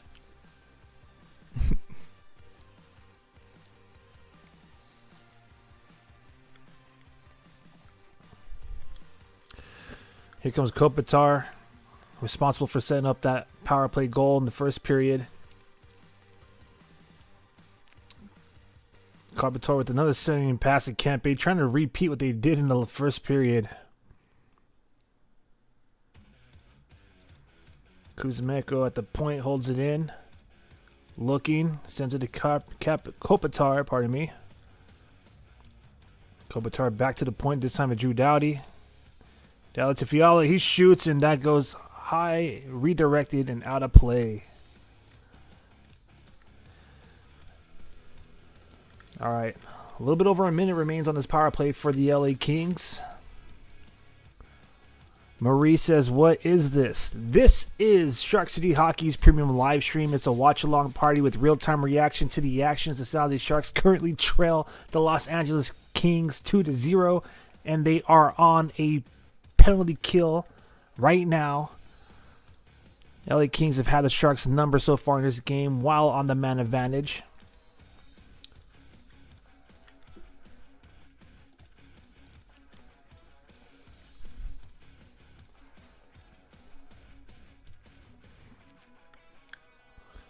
Byfield now, zone entry to the Sharks zone.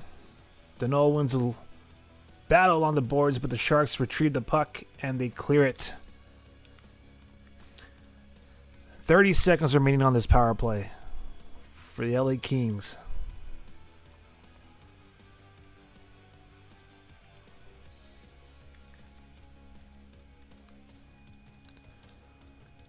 Final 20 seconds for the Kings. Clark from the point shoots. Good save by Romanov, but a juicy rebound recovered by Moore. Moore sends it to Fogle, who's in the slot, and that goes high. Thank goodness. Clark from the point. Shot. That goes off the side of the net. The penalty is over to the Sharks, but just like the first goal, the Kings maintain that offensive zone pressure after the power play. Now the Sharks in possession. Here comes Cam Lund. Drops it at the point. They enter the Kings zone. Ferraro shoots at the Sharks. Score! Sharks score, baby!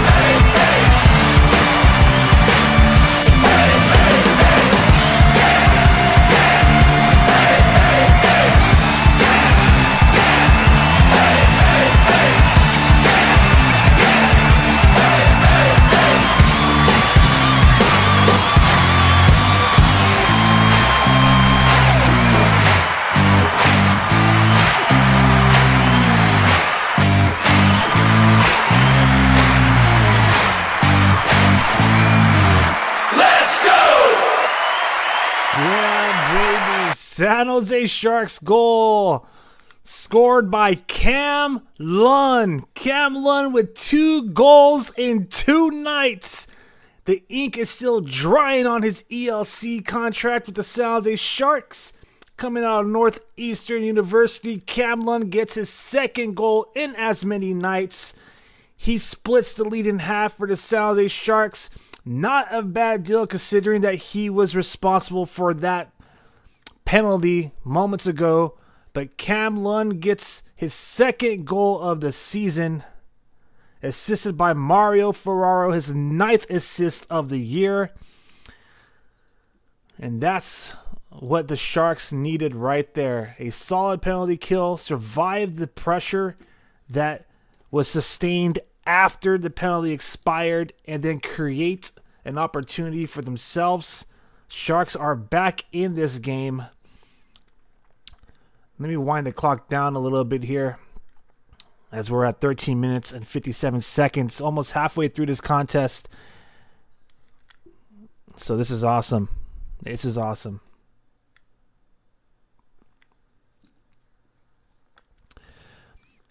All right, here come the Sharks. A little bit more pep in their step here. Entering the LA Kings zone. Ooh, another opportunity for the Sharks.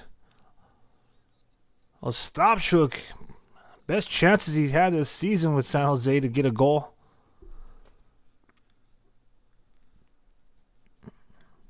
Let me turn on the music again. My fault. Boom. Someone said, do you think it'll be 7 or under goals? Yeah, I think that's a safe bet. I would be surprised if this gets to 6 goals, to be real with you.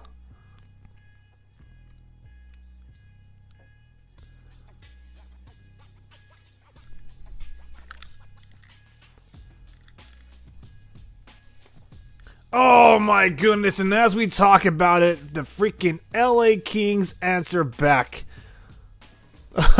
Oh my gosh. I don't know if that was a jinx on myself, on my team, or what, but damn it.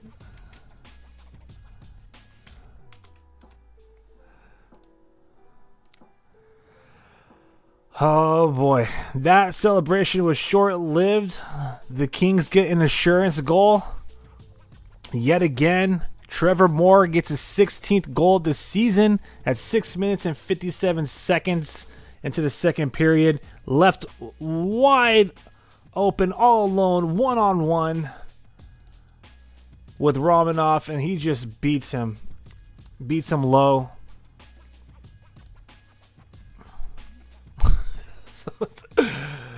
Damn, that was bootsy.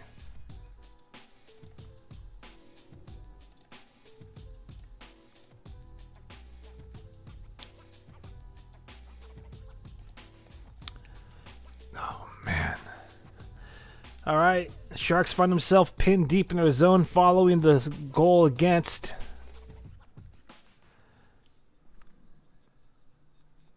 I mean, not to like try to deflect and squeeze all the juice out of the berry that was that first goal for the Sharks, but Cam Lund getting 2 goals in 2 nights because the Sharks played last night.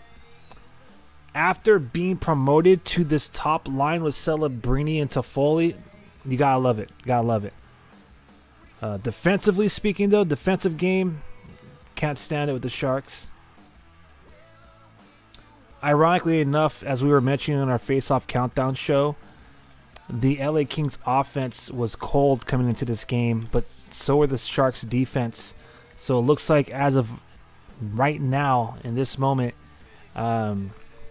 the offense, the cold offense of the Kings are winning the battles, but with the cold defense of the Sharks. So damn, it is what it is.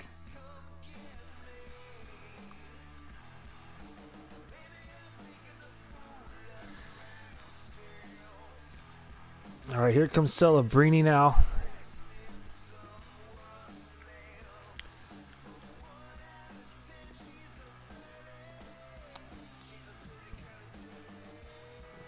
All right, come on. This is kind of like kind of just going back and forth right now following that goal. Not any true zone entry by either club. Puck's kind of just being dumped out of zone, landing in the neutral zone and trickling past the opponent's blue line where the defense recovers and they just send it back and forth. All right, here we go. Grunstrom now tries to center it. Way too much traffic there. Oh, what a feed. What a freaking opportunity. But that was, oh, gosh. Wow. Adrian Kempe got an amazing leading pass. He had one-on-one with the goalie. And this is a smart penalty. Not mad at Mario Ferraro for this.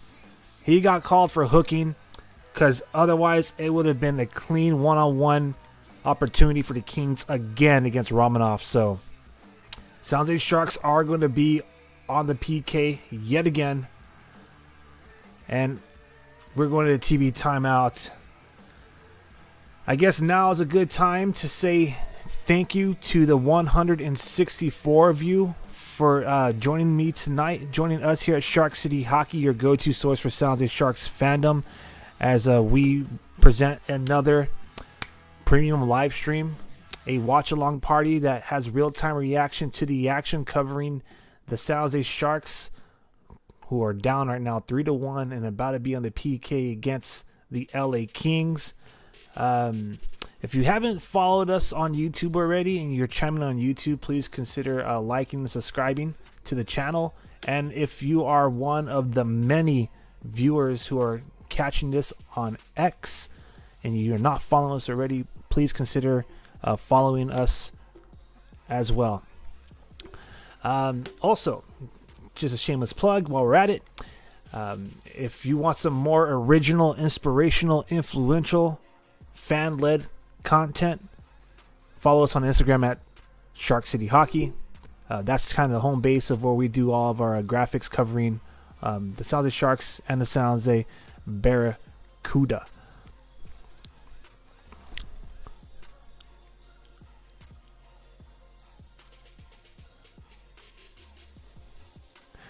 Oh man,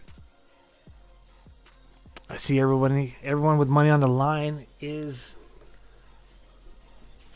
talking in the chat. So quick reminder, you guys could chat amongst yourselves on X and in YouTube.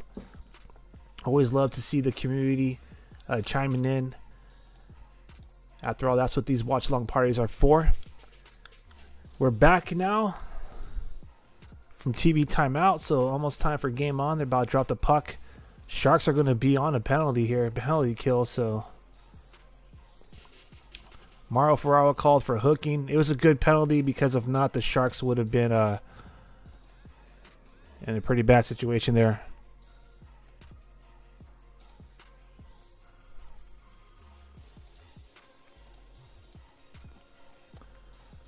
All right. Kuzmenko to Fiala. Kempe at the point. Sends it back to Fiala for the Kings. Kuzmenko and now Kopitar behind the goal line. Send it to the point. Doughty to Kopitar. One time at Fiala. Saved by Romanov. Another kick saved by Romanov. Off of Doughty's blast from the point. But the Kings still controlling that puck. No pressure by the Sharks. Thank goodness Barclay Goodrow is able to get a stick on that puck and the Sharks get the clear. Sharks kind of standing still on this PK, watching the puck be moved by the Kings. On one side of that coin, they're not biting and chasing, but on the other side, they're not skating. They're standing still, which is allowing the Kings to just pick their shooting lane.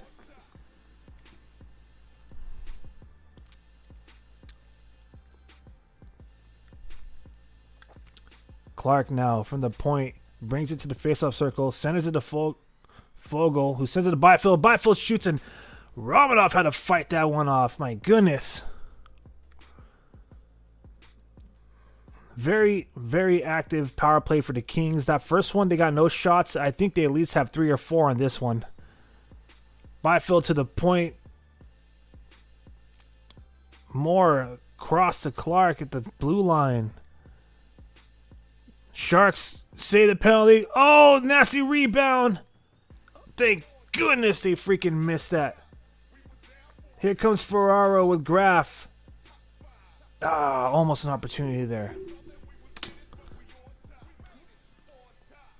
All right, it looks like the Sharks are going to get an opportunity now. Gotta love it. Man, that's a bit of a trend too.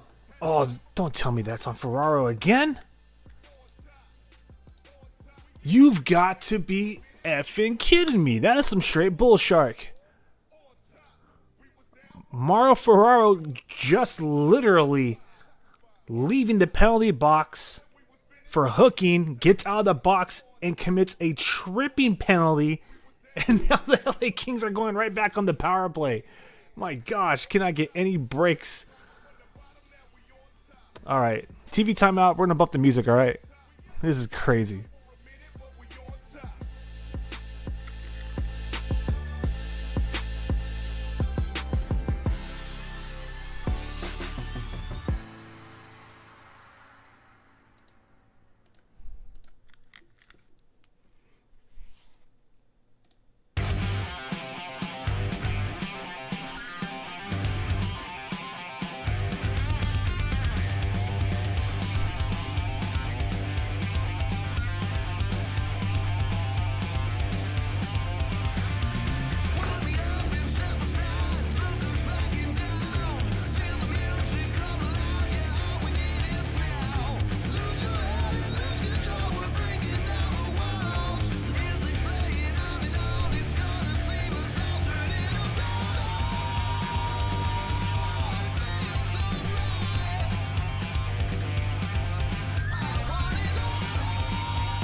A shout out and thank you to everybody. We've had 5 people subscribe to us on our YouTube channel. So thank you for your primary assist in Shark City Hockey's goal of trying to reach 1,000 subs on YouTube. Appreciate it. I really do. All right. Sharks are about to go on their 5th penalty kill of the evening here. Back-to-back penalties by Ferraro. In fact, Noah Gregor, who just came into the lineup, has matched Ferraro as well with 2 penalties in this game in the first period. Now Ferraro with 2 in the second.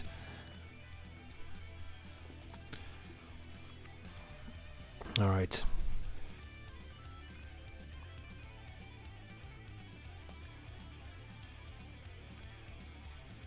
Ooh-wee.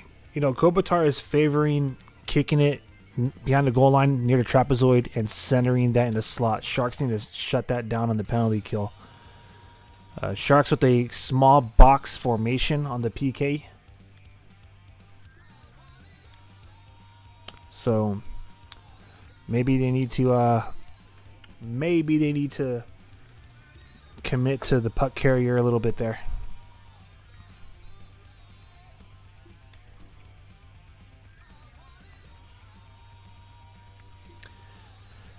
All right, looks like we have Kopitar versus Wenberg in the face-off dot. Kopitar wins that for the Kings. Doughty now to Fiala. Shot gets traffic. Here comes Wenberg now. Elects to skate the puck all the way into the zone rather than clear it on the PK. Gives it to Lucas Carlson. He shoots it, and Riddick just nonchalantly sets it to the side. About a minute coming up of power play time remaining.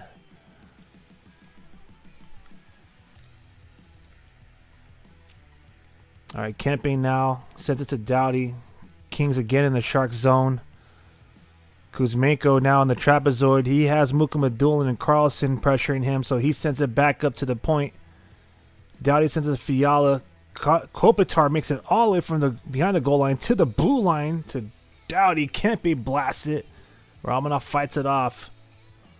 Almost 30 seconds remaining in this power play opportunity for the Kings. Second consecutive penalty against Mario Ferraro. 26 seconds now left as Romanov is able to fight that one off.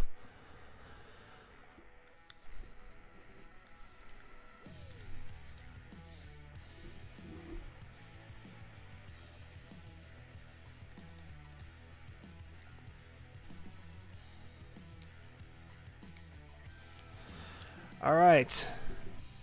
Face off deep in the Shark zone. Denault versus Dellandrea. Denault wins it. Fogle shoots and scores. Damn it. You got to be kidding me. Now we're at 5 for those of you who have money on the line. Sad to say it. Even sadder to see it. The LA Kings get another goal on the power play. That has been the difference tonight. The man advantage for the LA Kings is proving too much to handle for the San Jose Sharks, as they have converted 2 of 5 opportunities, even though that first goal that they scored just followed a power play that expired literally seconds after it expired.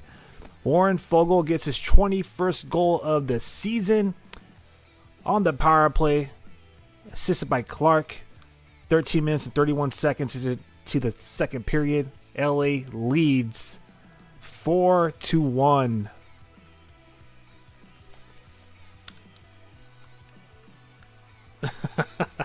Someone says, I feel like the Kings are either cold or do this. Yeah, this is tough. This is tough.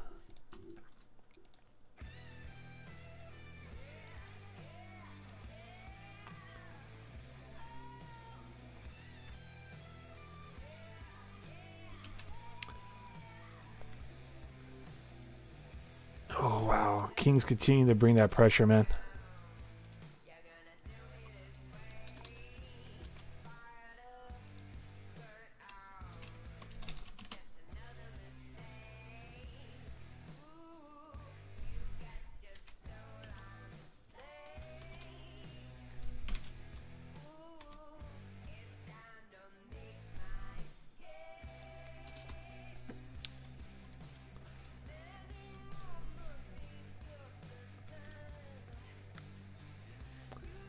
All right, here come the Sharks. Eklund has a nice opportunity, but that is saved.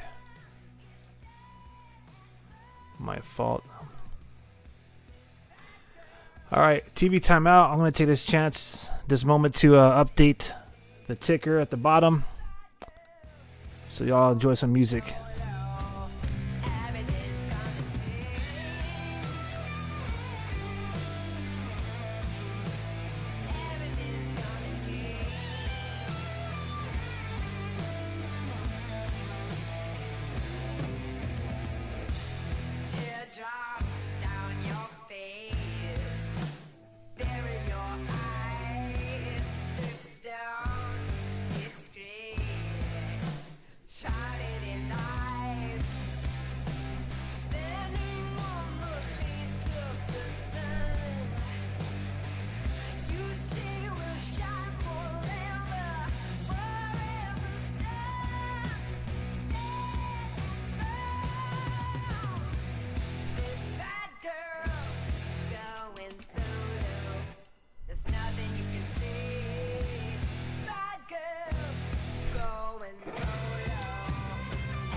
All right, so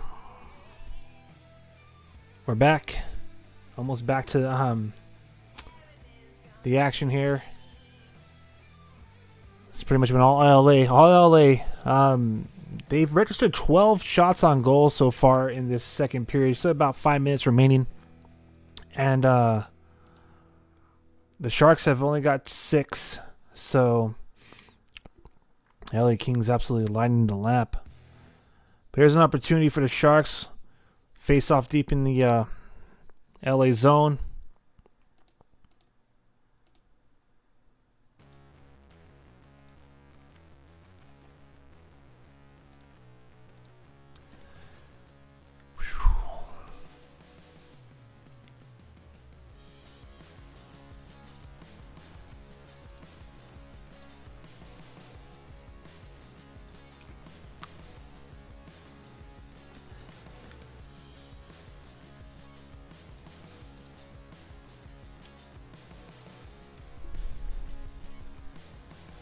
All right, LA Kings win a face-off in the Shark zone, but they're able to recover it.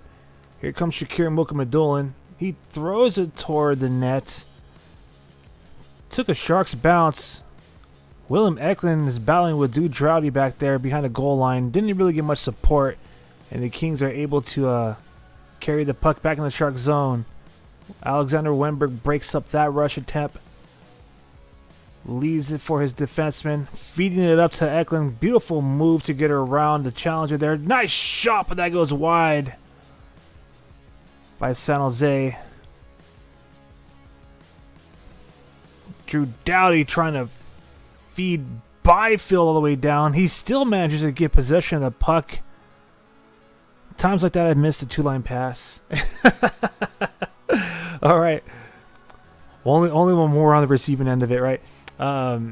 Here comes Mario Ferraro. He feeds it up to Wenberg, who tips it deep. Grunstrom there to chase the puck down in the half wall. Pardon me, that was Goodrow who did the dump. Nice shot by Lucas Carlson, just trying to get something going for San Jose.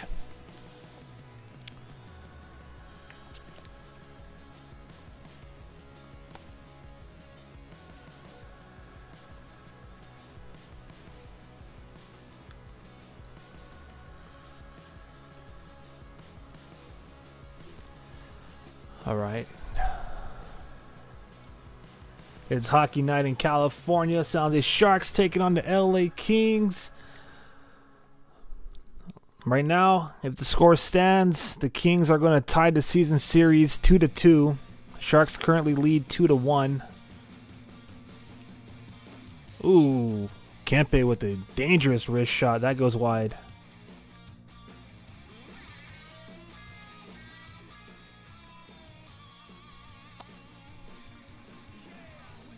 Man, the Kings with their zone entry and the way that they control the puck in the offensive zone is brutal to watch as a Sharks fan.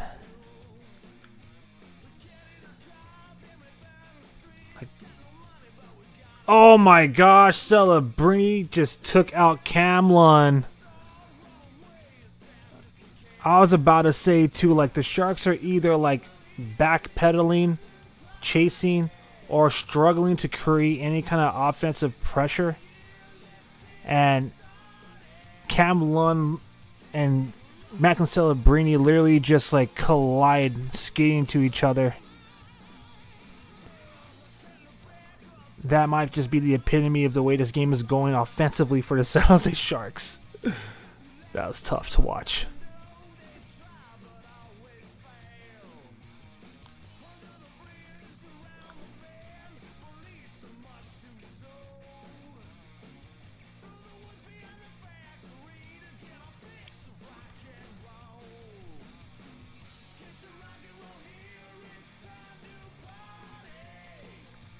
All right, Sharks win an offensive zone face-off.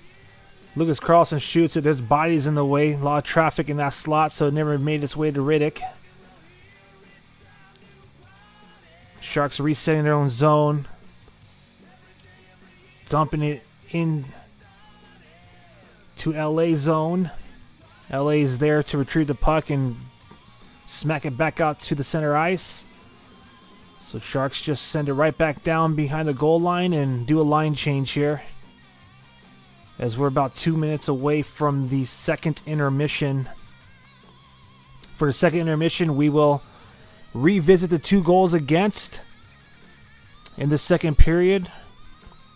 We'll take a look again at the box score and the face-off battle. And for those of you who may have missed the final scores, we'll just go over that one more time in this second intermission coming up at the conclusion of the second period.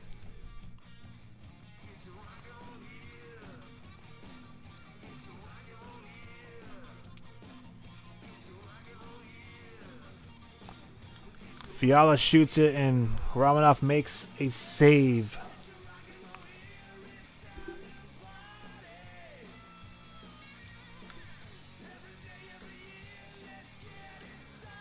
San Jose Sharks will be in action again on Tuesday night, so be right back here at Shark City Hockey as we do another watch-along party. San Jose Sharks will be playing their final game against the Ducks Tuesday night. Face-off is scheduled at 7 o'clock Pacific Standard Time, so be right here for another premium live stream from Shark City Hockey. All right, defensive zone face-off for the Sharks. Wenberg wins that battle. Here come Eklund and Will Smith.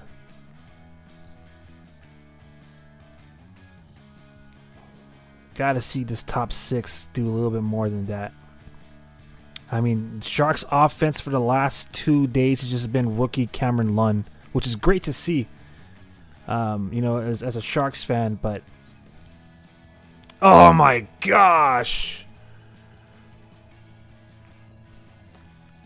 Wow, that one just trickled through Romanov. Kings get their 5th goal of the game. Warren Fogle gets his 2nd goal of the period. 19 minutes, 2 seconds in on the wrist shot.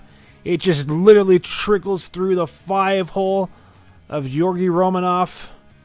I think it deflected off of Timothy Liljegren's skate. But nonetheless, Warren Fogle is now on hat-trick watch for the LA Kings.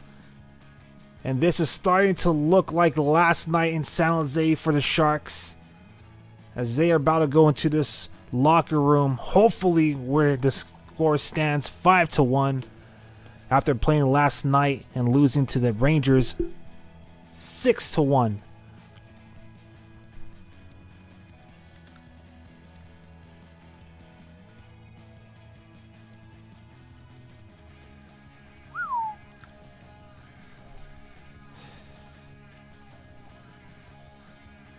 Kind of mentioned this at our face-off countdown show. It'll either be the same results as last night, considering that, they played less than 24 hours ago, or the Sharks are going to have, history on their side. They usually fare well against the Kings and in this building, Crypto.com Arena, but that's not the case tonight. Here come the Kings, 2-on-1, 3-on-1. Oh my goodness! Oh my goodness! What a freaking goal. They absolutely stretched the Sharks defense. They absolutely stretched Romanov. And the LA Kings, Andre Kempe, 31st goal of the year. Now he is on hat-trick watch as well. It's 6-1 LA Kings. 19 minutes and 37 seconds into the second period. For some of y'all that had money on the line, I feel for you, especially as a San Jose Sharks fan. I was hoping you could win a little cash and we could win 2 points in the standings. But damn, this is almost as if the Sharks are making sure if there's a tiebreaker between them and the Chicago Blackhawks these last 2 nights, it's like, well, look at the goals against. This is crazy, man. This is absolutely horrible.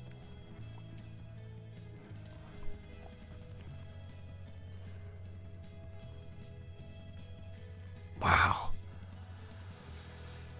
All right. And that freaking horn, that buzzer is almost like mercy for Sharks. Wow. All right. Give me a couple of minutes to get this intermission report rolling here. I'm going to turn up the music for a little bit here, because damn.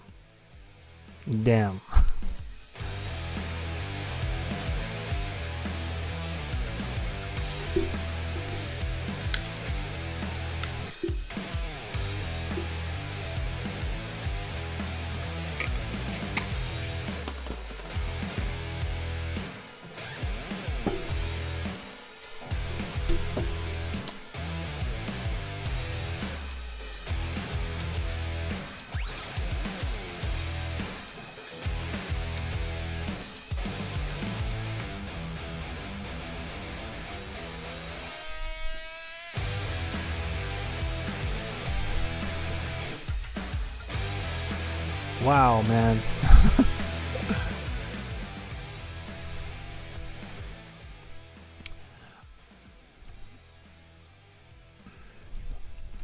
All right, fam. So we all seen it. We all witnessed it. The Sharks absolutely just crumble in these final 7 minutes of that period. 3 goals in the last 7 minutes. 6 minutes to be exact.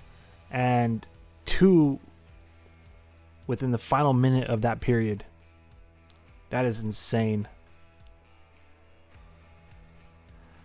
I mean, that's kind of been the story all season long. So the consolation prize for San Jose Sharks fans is that hopefully they could win another number 1 overall draft pick. But for diehard San Jose Sharks fans like myself who bleed Teal, we definitely want to beat LA every time. So that's not the case tonight. They're putting on a clinic. Warren Foegele, Andre Kempe, Kuzmenko. We could even say Kopitar. These guys all have multi-point nights. Kempe and Foegele are on hat-trick watch. So, the only shining light in Sharks territory now is the newly acquired Cam Lund, the rookie, who is only playing his 3rd NHL game. He has a goal last night. He has a goal tonight. And that's where we are. 6-1. LA Kings lead over the Sharks after 40 minutes. All right. I'm going to play the music again. Give me a minute to kind of update some of these stats here at the bottom of our screen. So enjoy some tunes.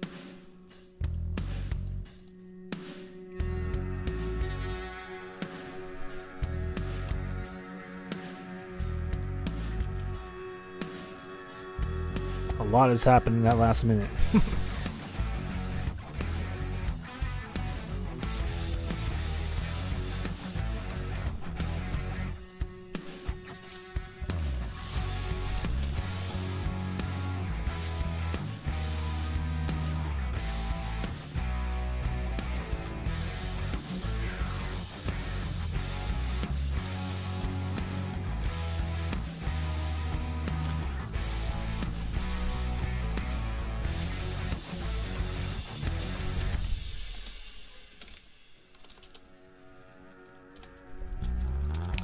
I believe someone asked me at the top of the program if I think that the rebuilding phase is over. Well, Sharks have some cap space to spend on the offseason, so the real question is how much talent can they acquire, and if they elect to, let some of the boys cook that we have in the pipeline, like Sam Dickinson, Quinton Musty.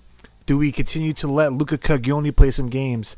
Obviously, Yaroslav Askarov, our future franchise netminder, who unfortunately is healing off of an injury right now still.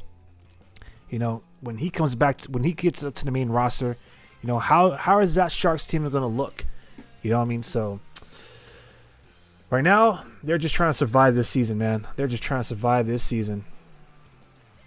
And yes, Jay, another goal, another minute is cray. It is very cray.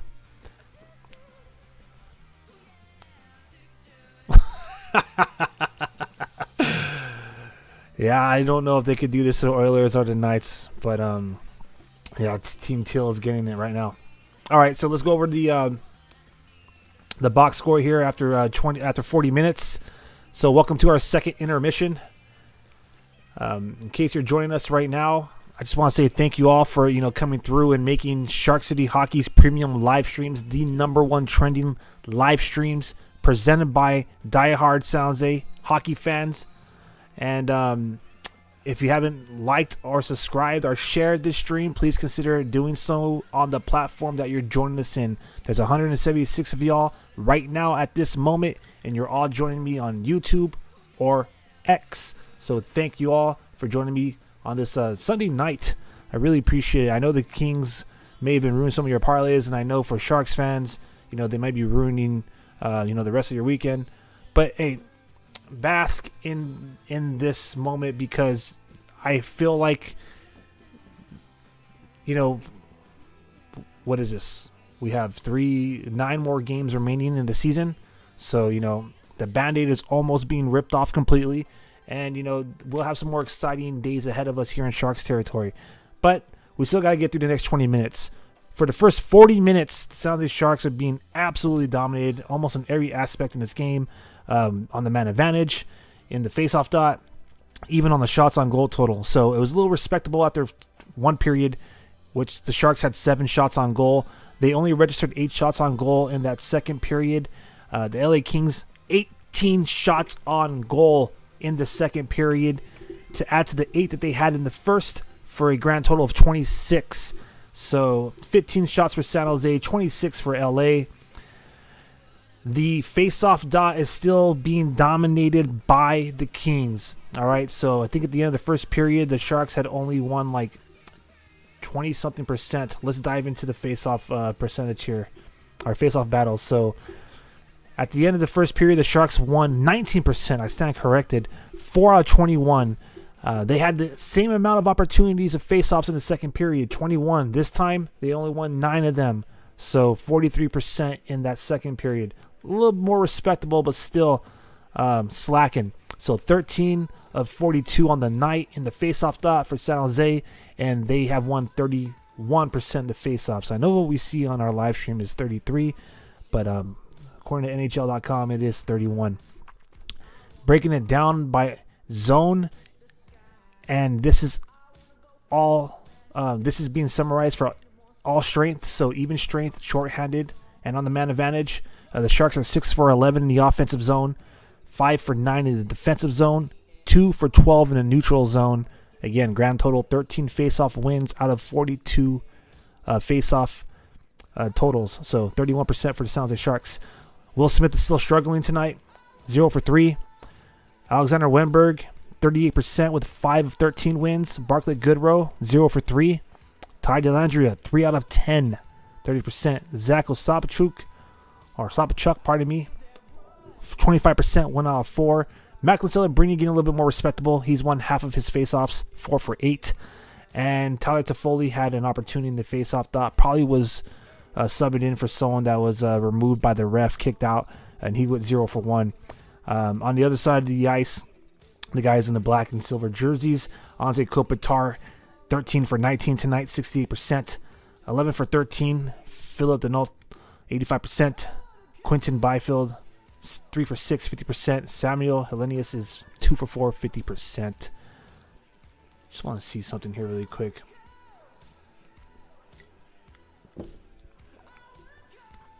Who are these guys? So Anze Kopitar is absolutely handling Alexander Wenberg. Alexander Wenberg has won one face-off against Kopitar, so maybe head coach Ryan Rosowski should elect to get number 21 out of the face-off dot against number 11 for LA. Looks like same thing with Barclay Goodrow. Kopitar is owning Barclay Goodrow as well, and Zach Sopachuk. So gotta switch up these guys. Now this could just be the case that each coach is playing a specific line against the other, and it just so happens that Kopitar may be the guy that they put up against Wenberg and Goodrow and Sopachuk, but nonetheless, gotta try mixing something up. We definitely have guys on the wing that can play center as well. All right. Really quick, let me update the count here as I'm looking at 182 of you. Welcome. All right, I just want to dive a little bit deeper into Kopitar's numbers since he's kind of leading the face-off dot tonight. All right, so I thought maybe just a few goals to report, but damn, man, we had 5 goals. 5 goals in that second period. 4 of them unanswered by the LA Kings. It was a 2-1 game until about 7 minutes into the second period, and then the Kings just started to run away with it. So for the sake of time, since we're about 5 minutes before puck drop for the third period, I'm just going to go over quickly who scored the goals. Trevor Moore got his 16th of the year at 6 minutes and 57 seconds to make it 3-1 LA. Warren Fogle got his 21st of the year on the power play. So that made it 4-1 LA at 13:31. He scored again, Vogel, to make it 5-1 at 19:03. And then Andre Kempe got his 31st of the year at 19:38 to make it 6-1 LA. So Warren Foegele and Andre Kempe are on hat trick watch going into this third period. Kopitar has a multi-point night. He has 2 assists tonight, so he got his 40 and his 41st assist of the season. Kuzmenko also has a multi-point night. He had registered his 17th and 18th assist of the season, both secondary assists on Trevor Moore's goal and Andre Kempe's goal. And Drew Doughty has a multi-point night, 2 secondary assists, one on Warren Foegele's first goal, or second goal, pardon me, and then on Andre Kempe's first goal in the first period. So Drew Doughty got his 10th and 11th assist of the season. So Kempe, Kopitar, Doughty, Foegele, and Kuzmenko are just lighting up the Sharks right now. All right, let's get to the comment section here. Got someone saying we need to win to keep ahead of Edmonton. No mercy. Someone hit my 6th leg with this one. If it stands, laugh aloud, knock on wood. Got it. Someone needs Foley to hit 1 goal. Kopitar is an all-time face-off monster. It's not about winning the face-off against him as much as controlling what he can do afterwards. I agree with that. That's a great observation. Because literally most of his face-off wins tonight have been setting up a lot of these great opportunities for the Kings. Some led to goals. Eklund, you need Eklund to hit 1. Okay, well, we're hoping that the next Shark to score a goal is William Eklund. All right, so there it is. We're going to quickly cover some of the scores from around the league today. This is the final game in the being played in the National Hockey League today. So pretty nice, healthy, how do I say this properly? Amount of games. Thank you. Pardon me, it took me a minute. 8 games being played across the league today. The Canadians won on the road against the Florida Panthers 4-2. Buffalo Sabres defeated the Capitals 8-5. The only positive, if you're a Caps fan, out of this loss at home is the fact that Alexander Ovechkin is getting just that much closer to Wayne Gretzky. I believe it's 5 goals away now from the record as he got his 37th goal of the year. Number 800, what was it? 800, okay. Moving on. Jets win at home 3-1 against the Canucks. Blackhawks lose to the Utah Hockey Club 5-2. So obviously Sharks fans are kind of delighted of the. Well, I'm not saying all you are, but some of you are delighted with the result right now, because if the Sharks are going to win tonight, or should they have won tonight, and it's not over, you never know, baby. You never know. They would have tied the Blackhawks. It would have been a tie for best odds at number 1 overall. The Penguins won in overtime. Sidney Crosby gets a game-winning goal on the power play over the Senators. They win that game at home. Pittsburgh Penguins win. They defeat the Ottawa Senators 1-0. The Carolina Hurricanes win at home 6-4 over the Islanders, the New York Islanders. And the Maple Leafs defeated the Anaheim Ducks. Anaheim Ducks lose at home to the Maple Leafs 3-2.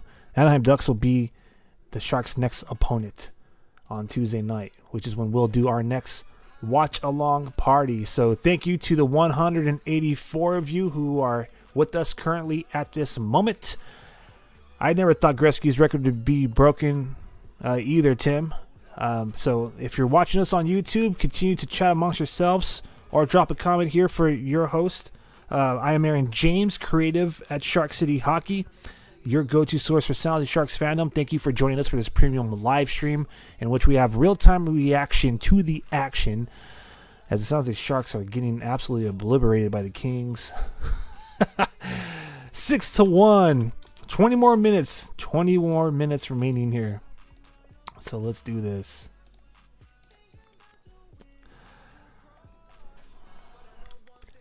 I'm going to turn up the music and just kind of just vibe for the next 30 seconds or so. The game for the Anaheim Ducks will start at 7 o'clock scheduled face-off. Hopefully that still stands. I'm looking at a schedule that was handed out to me from the club at the very beginning of the season. It had today's game listed at 6. Obviously that wasn't true either. But either way, we typically go live about 15 minutes before opening face-off. So it should be 6:45 when we do our face-off countdown show. And then our live watch-along party should start promptly at 7. The best way to be on top of our live streams, of course, is to follow us, to like, to subscribe, notifications, all that jazz. And, we'll be doing this for the Anaheim Ducks game. Again, I traditionally do watch-along parties for away games because I have tickets to the Sharks games. So when they return back to take on Edmonton, Seattle, and Calgary next month, more than likely I will be at the tank and join the final games before the Sharks wrap up this season. But we should have game on here in just a moment. The action should start soon here, as the second intermission is now over. The only thing I can hope for is that clock hits 0 as fast as possible. Because we need to get out of here and just travel about 40 minutes south. Guys going to go to Disneyland tomorrow, shake off the rust from getting lit up for the last 2 nights, and then take on the Ducks. Anyways.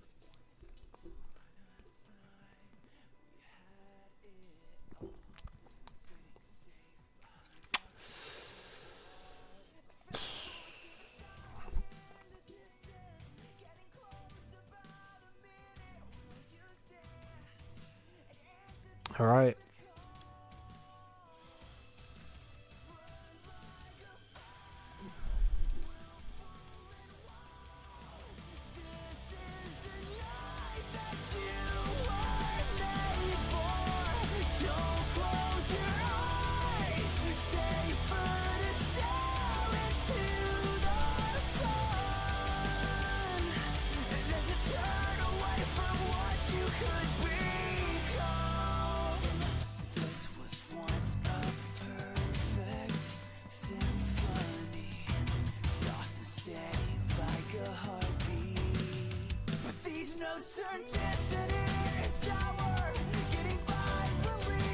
All right, we got a game on. Let me get this clock rolling here. My bad.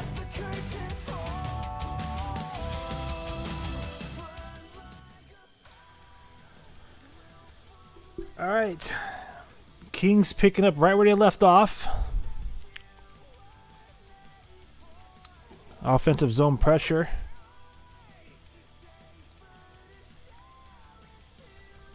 All right, here come the Sharks now. Noah Gregor's out there. Ty Dellandrea. I believe also Colin Graff. Got a whistle already. Is that icing? I believe that's icing.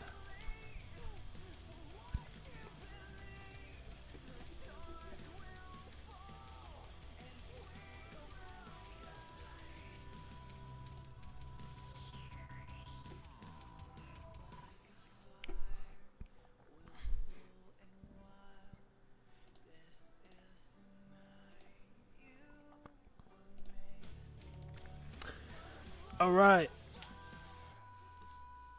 Sharks trying to make this respectable, but their shots are just getting blocked. They're not really getting much through. Here comes Eklund. Remember, we're voting for Eklund to get the next goal.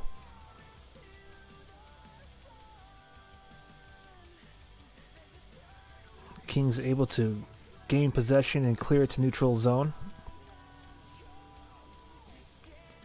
Shakir McGuindulin feeds it to Eklund. Eklund kind of gets stripped of the puck from Drew Doughty, and the Kings dump the puck deep. Luca Caglioni there to chase. I haven't called on Caglioni's name as often as I wanted to today. Here comes Macklin Celebrini with a nice shot, but that goes wide.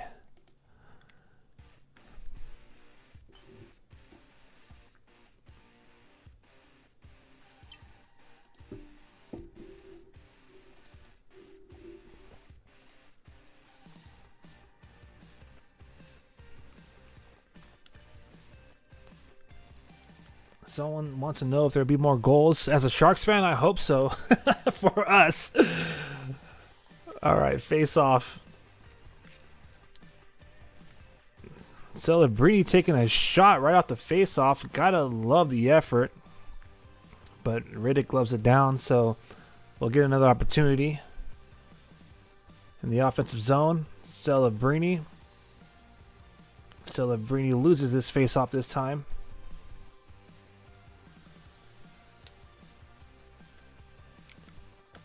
Puck trickles to Romanov. He elects to just cover it up. Probably didn't like what he's seen in the defensive zone there.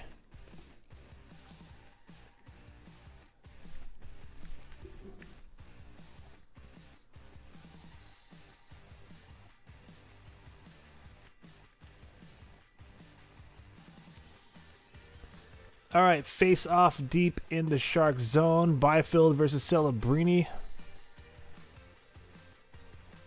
Celebrini wins this.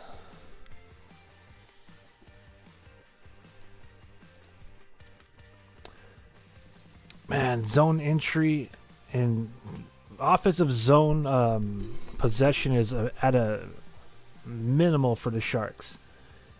It's like you literally blink and they'll be in the zone, and then Kings will be clearing the zone. But I like that Carl Grunstrom shot attempt, forcing Riddick to kind of stay awake, keep him alert out there.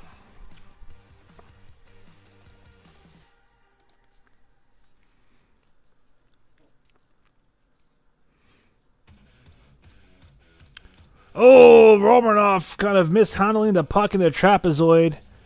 He had support there, but that could have been really, really unfortunate if it found an LA Kings stick. Speaking of which, here they come. Zone entry in the Shark zone. Oh, Kempe dancing around everyone, and wow. Kempe deking past everyone in the slot, and Romanov, the last line of defense, makes a great right kick save.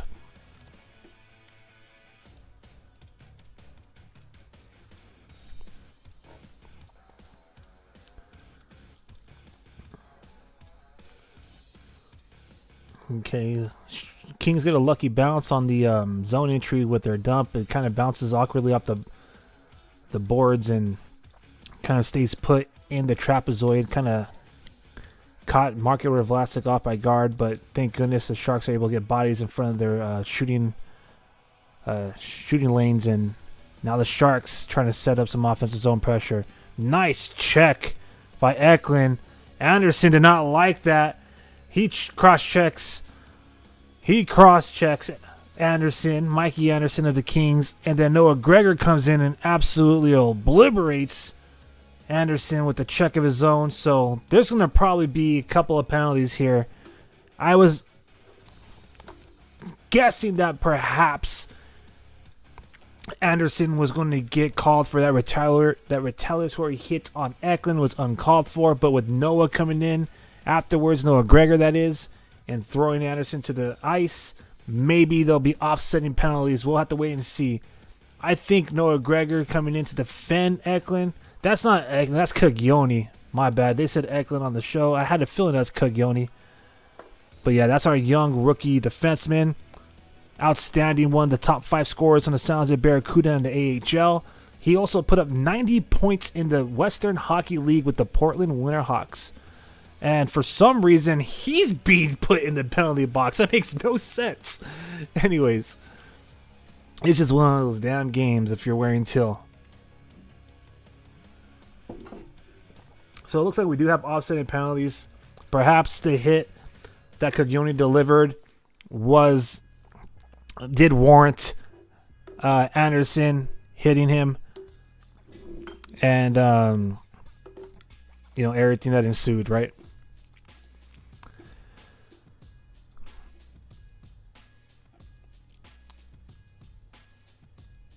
So Mikey Anderson and Luca Caglione get called minor penalties. However, out of all this, the San Jose Sharks indeed get awarded a power play.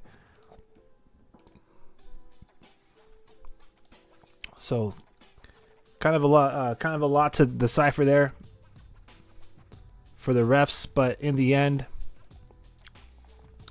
they elect to give the San Jose Sharks an opportunity on the power play. This will be San Jose's. Oh, come on, ESPN, you're killing me. All right, that's what I thought. ESPN is killing me. They said it was a power play for Sharks. It's definitely 4-on-4. So I'm sorry. I stand corrected. That's what I get for listening to these guys. Anyways. So 4-on-4 hockey, rather. 4-on-4.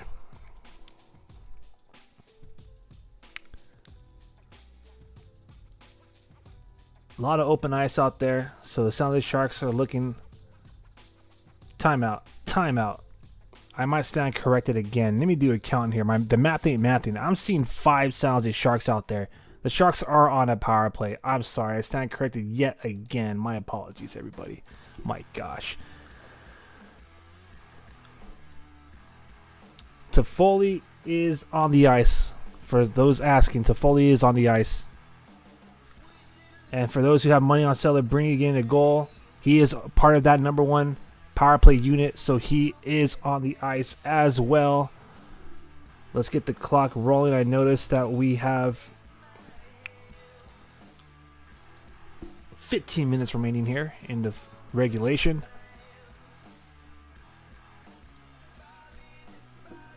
All right, Will Smith out there. Sent to Cameron Lund. Cameron Lund, ill-advised pass. Gives it right to the Kings PK unit, and they clear it. So Sharks resetting. Shakir Mukhamadullin to Will Smith. Will Smith zone entry. Gives it to the wing to Lund. Lund carries it all the way past the goal line into the trapezoid. And Lund turns it over again. Here come the Kings short-handed. Trevor Moore trying to do a spin deke. But he gets squeezed off the puck. Just a couple of seconds remaining here on this power play. And that's it. Sharks will... I've been saying this plenty of times. The biggest difference in tonight's game is the man advantage. Sharks have not converted on a power play tonight. They are now 0 for 3.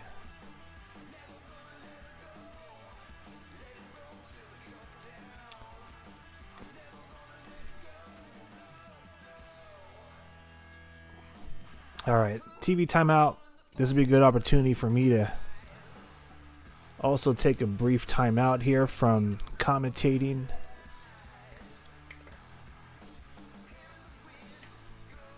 Someone's like, what should I bet? I need help. Somebody help. All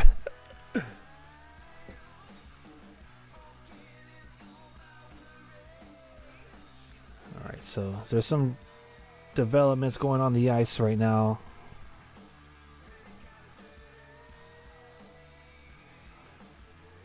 So Luca Cagioni and Mikey Anderson are in the penalty box still, despite the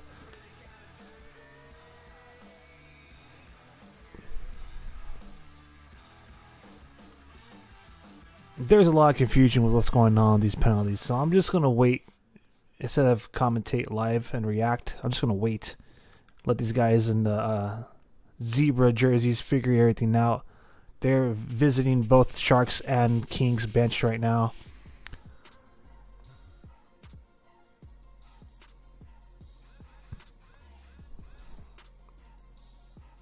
Okay. Just some logistics that we're needing some explanations, it appears. The refs are getting to the headset, so who knows what the F is going on. So while they figure it out, we're going to just jam to some music. How about that?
All right, just to keep everybody on the same page, informed here. Nobody knows what's going on right now at the Crypto.com arena. Again, they're just trying to figure out the logistics of those penalties and how they were served, and the commentators for ESPN are equally as confused as the bench bosses for the LA Kings and the San Jose Sharks, as well as everybody watching. So what they're leaning toward is that potentially the way the penalties are being served are inaccurate. So we'll just wait for them to come back and figure it all out.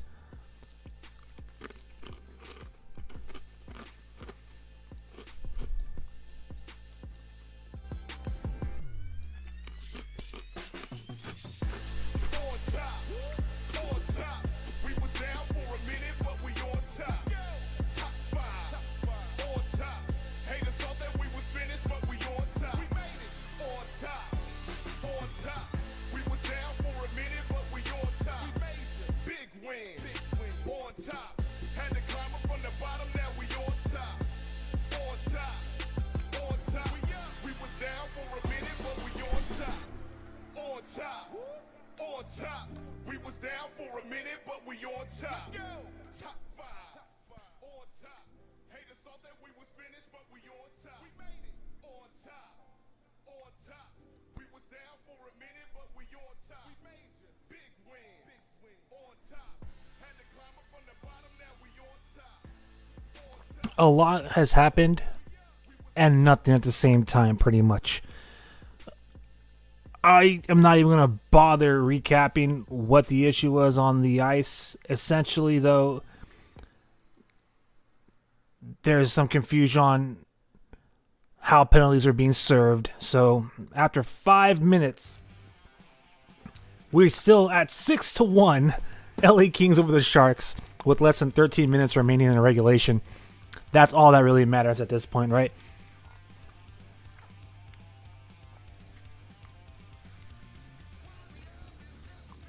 My guess is that the video score board at Crypto.com Arena maybe didn't display the penalties accurately.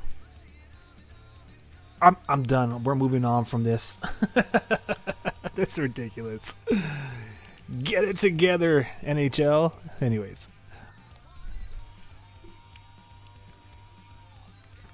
All right. Face off won by Alexander Wenberg, but then quickly retrieved by the Kings in the Sharks' offensive zone. Kings' defensive zone. Kings are offside trying to do zone entry.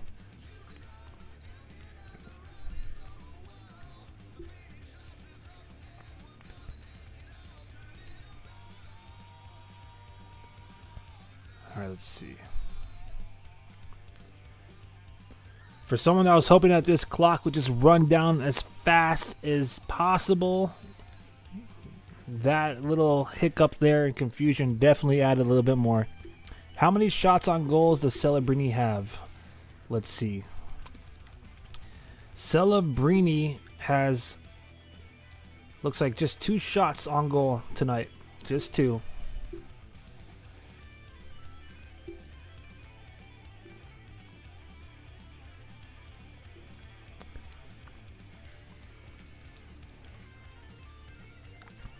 All right, Kings now cycling the puck. They take a shot. It goes up high into the netting.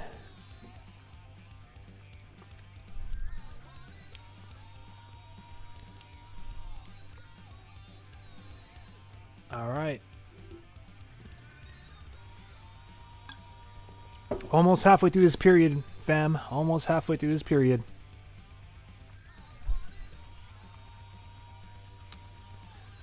So we have people that need Eklund to get 1 hit or a goal, and someone that needs Macklin Celebrini to get 3 shots.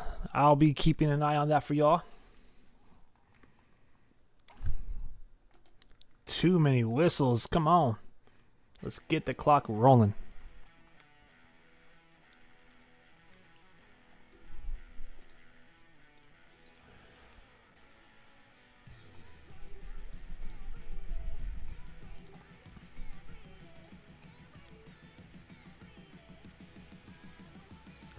All right.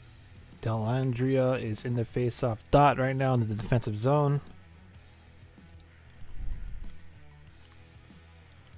He would against Hellenius, but he's thrown out. Lewis wins the face-off for the Kings. Doughty shoots it toward the net, hits traffic in the front, goes up in the net, and another whistle. Oh my goodness.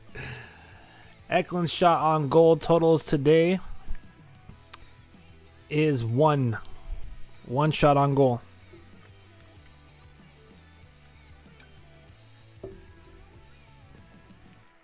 The only person to score a goal for San Jose is Cam Lund. He's the only Shark to score a goal the last 2 nights.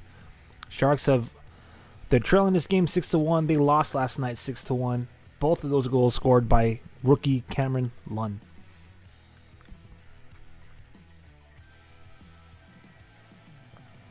Here come the Sharks now.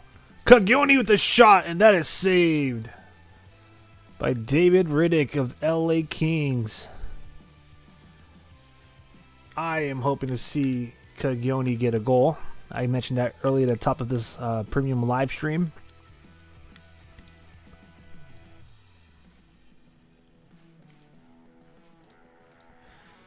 All right, face-off going to be to the left side of David Riddick. The LA Kings win that draw, and they clear the zone. Ooh, great leading pass, but an even better glove save by Romanov. And my goodness gracious, we've been stuck in the 11th minute for about 10 minutes. Over 7.5 bet. Whew, nicely done.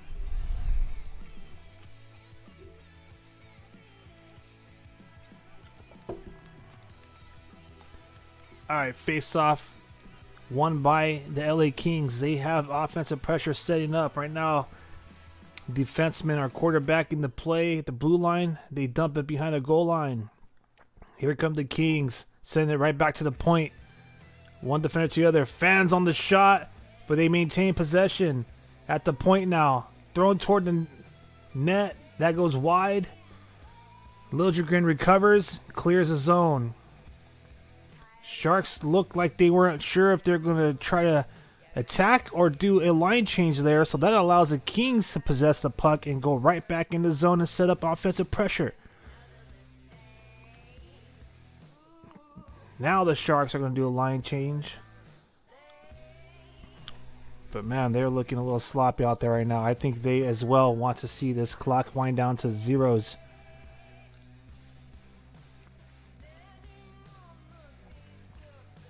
All right. Nice pass by Lund.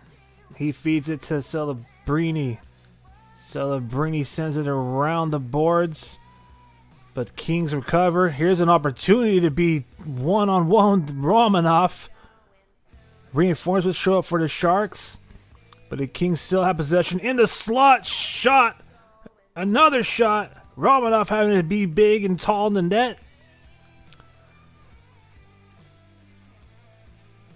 Do not let these guys score again. That's it. The next goal we want to see is from Eklund. The next shot we want to see is from Celebrini. The next goal needs to be awarded to San Jose. All right, Wenberg is out there with Eklund and Will Smith now. And got a whistle. Looks like the puck went over the glass. And I'm guessing that second whistle means that we're going to have a TV timeout. So here's a good time to say thank you to everybody joining me. 190 live viewers at this moment in real time across YouTube and X. I appreciate you all coming through for another Shark City Hockey Premium live stream as we have real-time reaction to the action as the San Jose Sharks are facing off against the LA Kings, the Los Angeles Kings, for the final time this season. As it stands right now, the LA Kings are about 9 minutes away from tying up the season series 2-apiece. 2-2. Right now, the Sharks came into this game with a 2-1 lead in the season series. the way it's going to play out, it seems as if both squads are going to win in front of their home crowd. So Sharks won the last 2 games. They're at the Tank November 25th and October 29th. LA's win came at home on October 24th. So it looks like both of these teams are going to split the season series, both earning victories against each other while being on home ice. The next time the San Jose Sharks will be in action will be this Tuesday against the Anaheim Ducks, and we will be right back here for another watch-along party. Join me, Aaron James, creative at Shark City Hockey, and host of our watch-along parties. And the best way to be on top of any of our original, influential, inspirational, fan-led content is to follow us across the board on social media. That's YouTube, X, and Instagram at Shark City Hockey. All right. We're back from the TV timeout, so let's hope that all of y'all could get cashed out with whatever time is remaining. Hopefully the Sharks could get you there. So Eklund needs to hit our goal.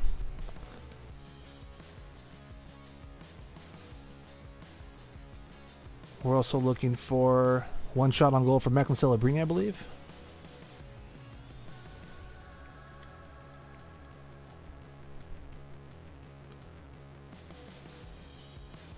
All right. Liljegren is pinching way deep in the zone.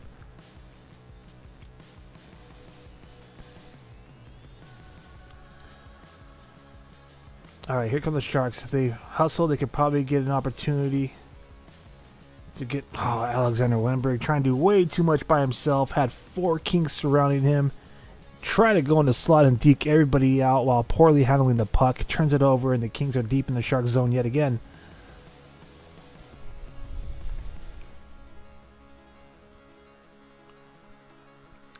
All right, here comes Wenberg again. Going to try the same thing, driving it up to the slot. This time he elects to pass it. It's a little bit behind Vlasic, who's pinching from the blue line, trying to have a 3-on-2 odd-man rush there for the Sharks. Now a battle for the puck along the boards at the half wall. Glove side of David Redick gets to the point to Caglione. Caglione sends it to Graff, and I don't know if Colin Graff got that on net. They're calling it a save, but that looked like it went wide. All right, here comes Dellandrea now. He shoots it. That goes wide.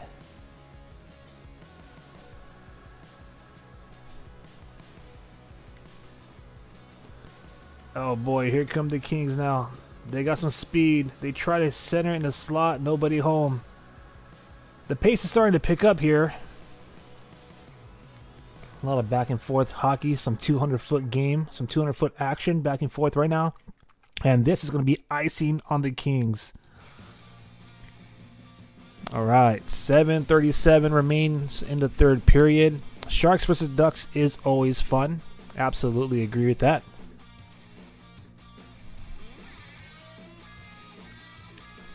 Ducks looking pretty good this season. Throwing it back to like an updated Mighty Ducks version of their logo. Next year is the Sharks' 35th anniversary, so I'm completely anticipating them to bring back one of their inaugural jerseys. Quite frankly, since the 25th and 30th has been the Teal, I would love to see them bring back the OG white jersey, or if they're bold enough to put both of them into rotation, that would be amazing. But yeah, the Ducks, bringing back that old logo. I don't know how you all feel about the all orange. That seems to be the trend with the California teams this season. This decade rather. LA Kings returned back to their old school look. The Ducks kind of returned to their old school look. I do not believe the Sharks are going to return back to their old school look anytime soon. Maybe next year for an anniversary season. But these evolved jerseys, these all teal jerseys, all teal kit is like less than 2 years, like 2 years, 3 seasons old tops. So, but back to my point I'm trying to make is it seems like the California teams went all in on their colors. Kings with like all black, all orange for the Ducks, and all teal for the Sharks.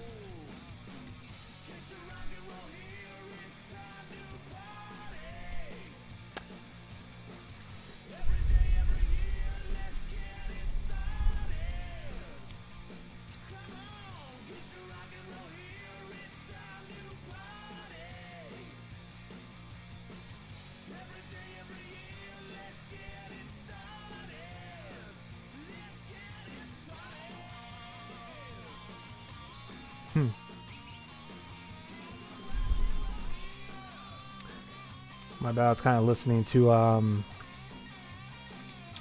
the stories that they're telling about Macklin Celebrini. Apparently, Ryan Rosofsky, which makes sense because they had the same approach with Will Smith at the beginning of the season. They had him on like conditioning days, kind of limiting the amount of times he was being dressed early on in the season. Apparently, they told Macklin Celebrini that they're going to cut his minutes down, and he said no. So, if there's any rookie that could do that on the team, it's going to be Macklin Celebrini, the number 1 overall selection in this past year's draft. So, feel for him too. Again, as we shared at the beginning of the live stream here during the Face Off Countdown show, apparently the New York Rangers hit his car with their team bus while leaving the Shark Tank last night. Ooh. Good job by Colin Graff. Colin Graff with the wins a battle. Well, technically the Kings won a battle for that possession because I think it would have been icing, but Graff won the positioning and the battle with the body. And we all see it there. We got notified the LA Kings score a freaking goal, dude. Get out of here with that. 7-1. Los Angeles score a touchdown on the San Jose Sharks.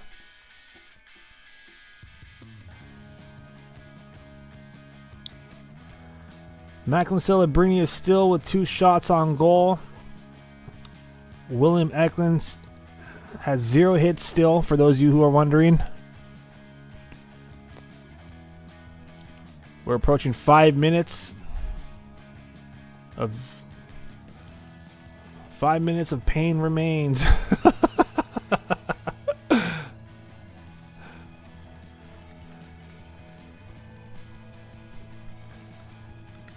Man.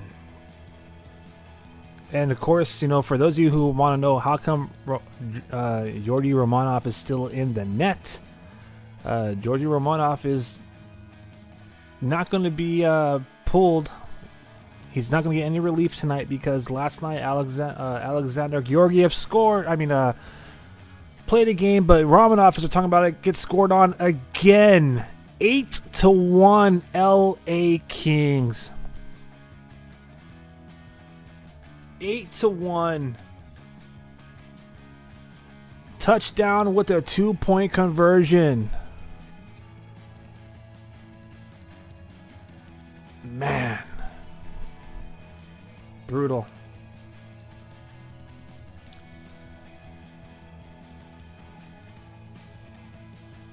Man, that one just cleanly beat him over the left shoulder, top shelf. So, my apologies, but essentially, you know, 2 goals against surrendered in less than like a minute. And Andrei Kuzmenko, who had 2 assists tonight, gets his 9th goal of the season. That made it 7-1 Los Angeles. Anze Kopitar gets his 3rd assist of the year at the primary. Gavrikov gets his 2nd assist of the night. So now another LA King gets a multi-point night. Trevor Lewis scored the last goal. Trevor Lewis gets his 5th goal of the season, making it 8-1 LA. That literally took 33 seconds. 2 goals in 33 seconds. 8-1 LA.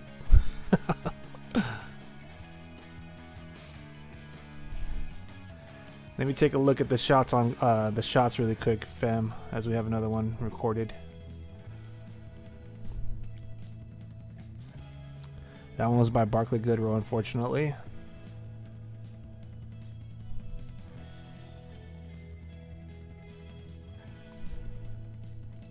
Yeah, it's brutal.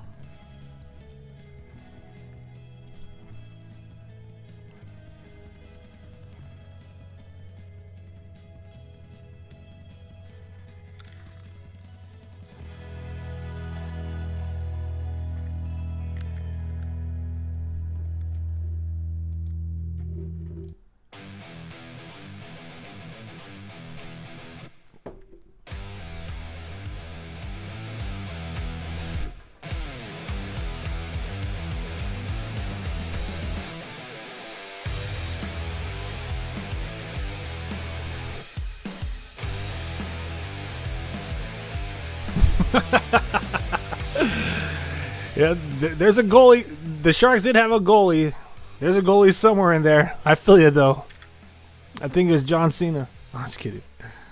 My goodness gracious. Yeah, we had a goalie. What we don't have is the defense, man. I mean, that's just the facts. The defense.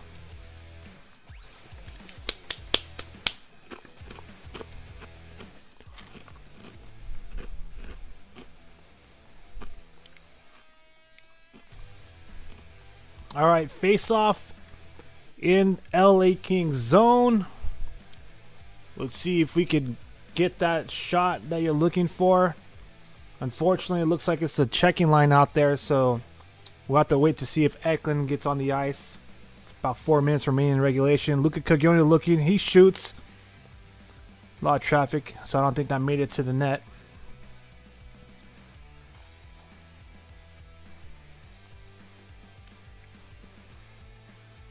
Nine goals tonight. This may be... I don't think so. I think it was... Okay, so the highest scoring game tonight was 13 in Washington. Sabres win 8-5. After that, 10 in Carolina. Hurricanes win 6-4. Right now in LA, Kings have an 8-1 lead. So third highest scoring game tonight. Unfortunately, it's been... The ice is tilted. It's been absolutely lopsided.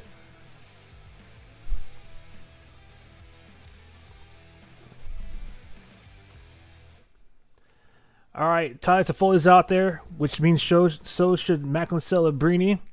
Oh, what a nasty turnover. One-on-one. Thank goodness. Romanov with a glove save.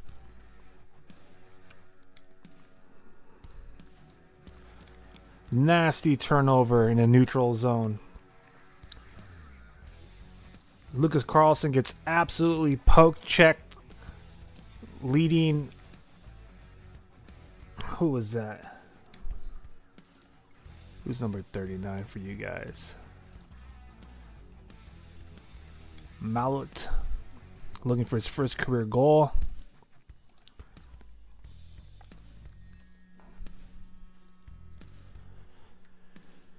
Boy, oh boy.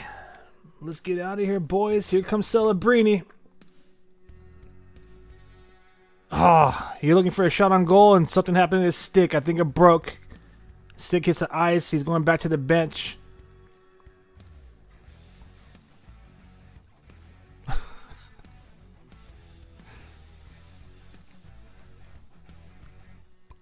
Andre Kopitar cleanly splitting the defense of the Sharks.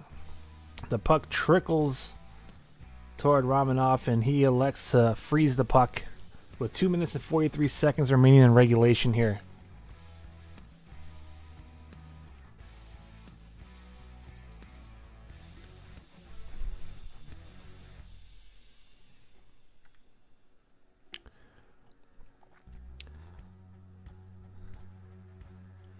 All right, Will Smith is in the face-off dot, deep in the Shark zone.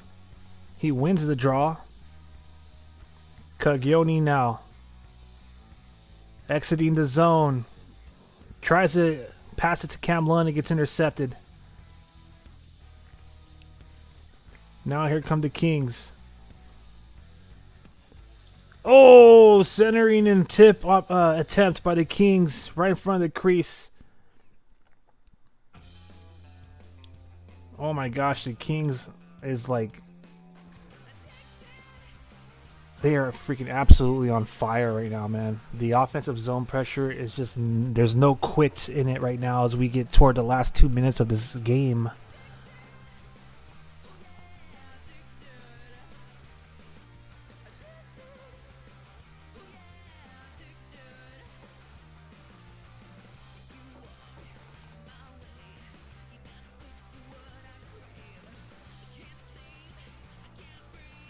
All right, Sharks check-ins line out there. So, you know, with about 90 seconds remaining here, no Eklund, no Celebrini.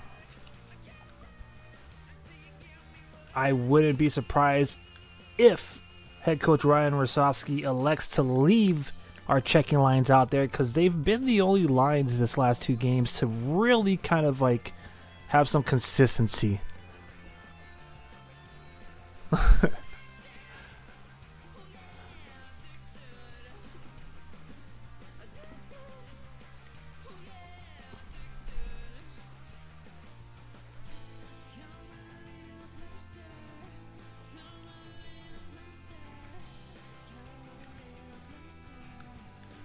All right, game on, game on.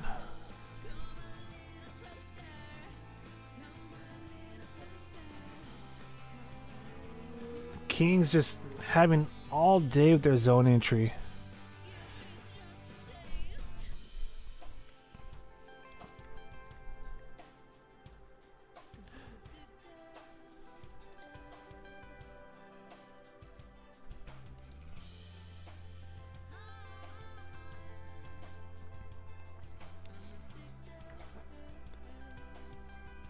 All right, Fogle into faceoff dot with Dellandrea. Dellandrea wins it.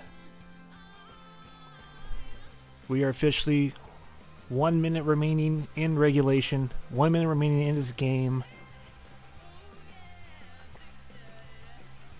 Sharks just trying to survive as the Kings strip the puck from them right at their blue line.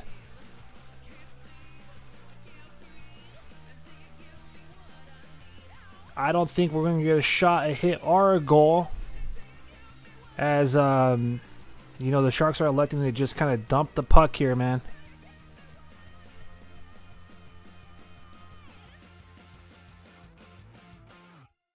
Shot on goal saved by Romanov. And that's going to be all she wrote, fam. The Sharks are not able to clear the puck out of their own zone right now.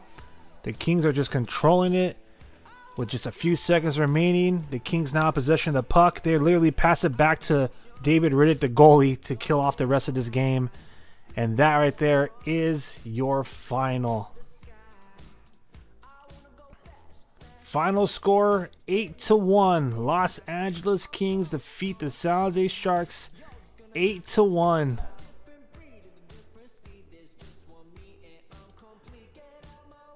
Man, that was tough.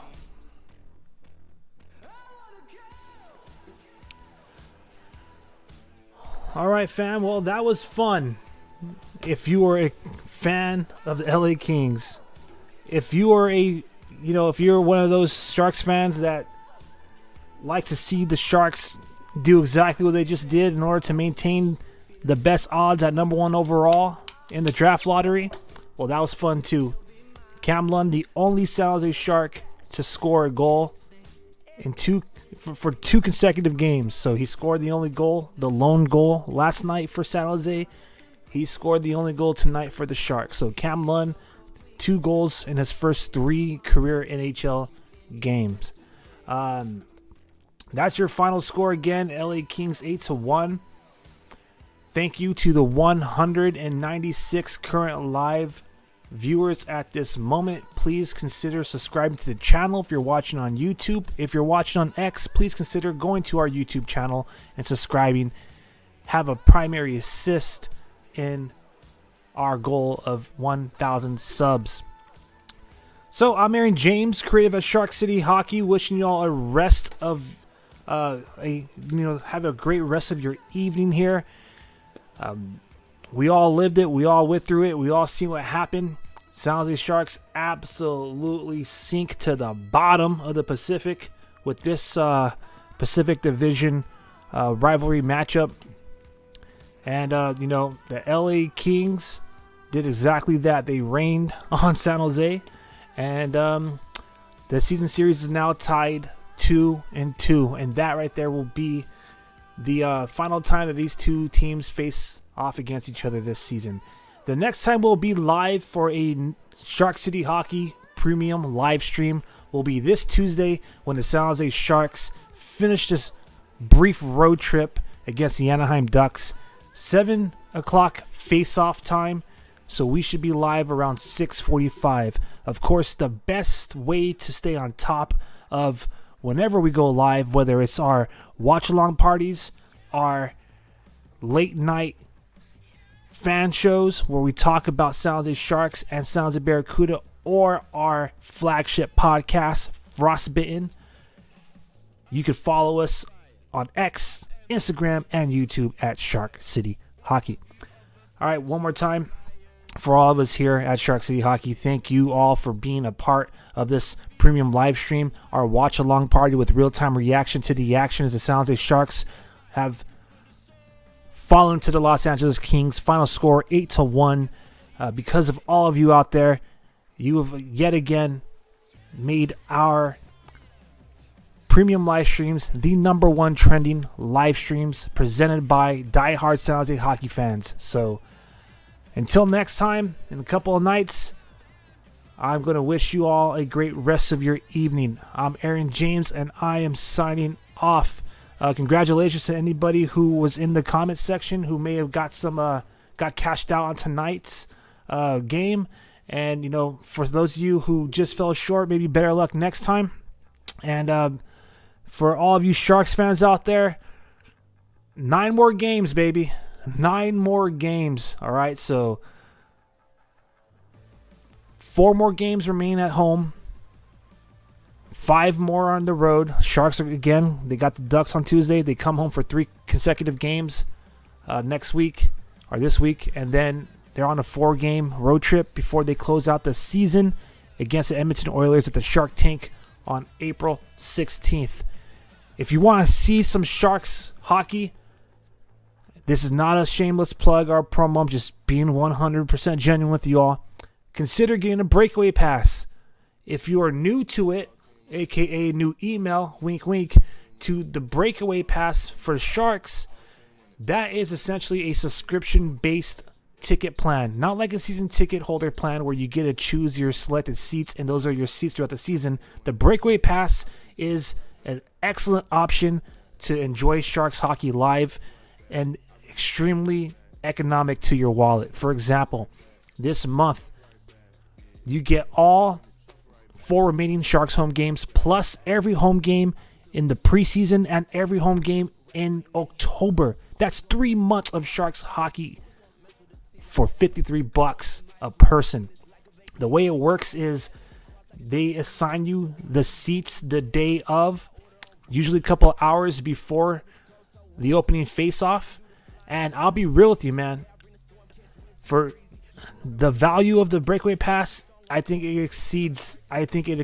You know, like the package, for example. At its most, the Sharks had 10 games within a given month, and that was pretty much priced between $11 to $12 a game. However, they're randomized. You're not always sitting in what you all dub as the nosebleeds. Plenty of times this season, I was sitting in the lower bowl, and that ticket only cost me $11 to $12. So when you do, you know, the average. So this month, the Sharks are offering, the month of April, they're offering the breakaway pass at $53. I think $1 add on that for tax. And that gets you a ticket to every game at home in April, in preseason September, and the start of next season in October. So I highly recommend thinking about it and checking it out. As you know, again, only a few more games remain here in the month of April. I'm signing off. I did my due diligence as a Sharks fan, to let you all know where the party's at here in downtown San Jose. It'll be at the Tank. And until we get together again for our next watch-along party, I'm signing off. So, again, have a great rest of your Sunday evening. And until next time, let's go Sharks.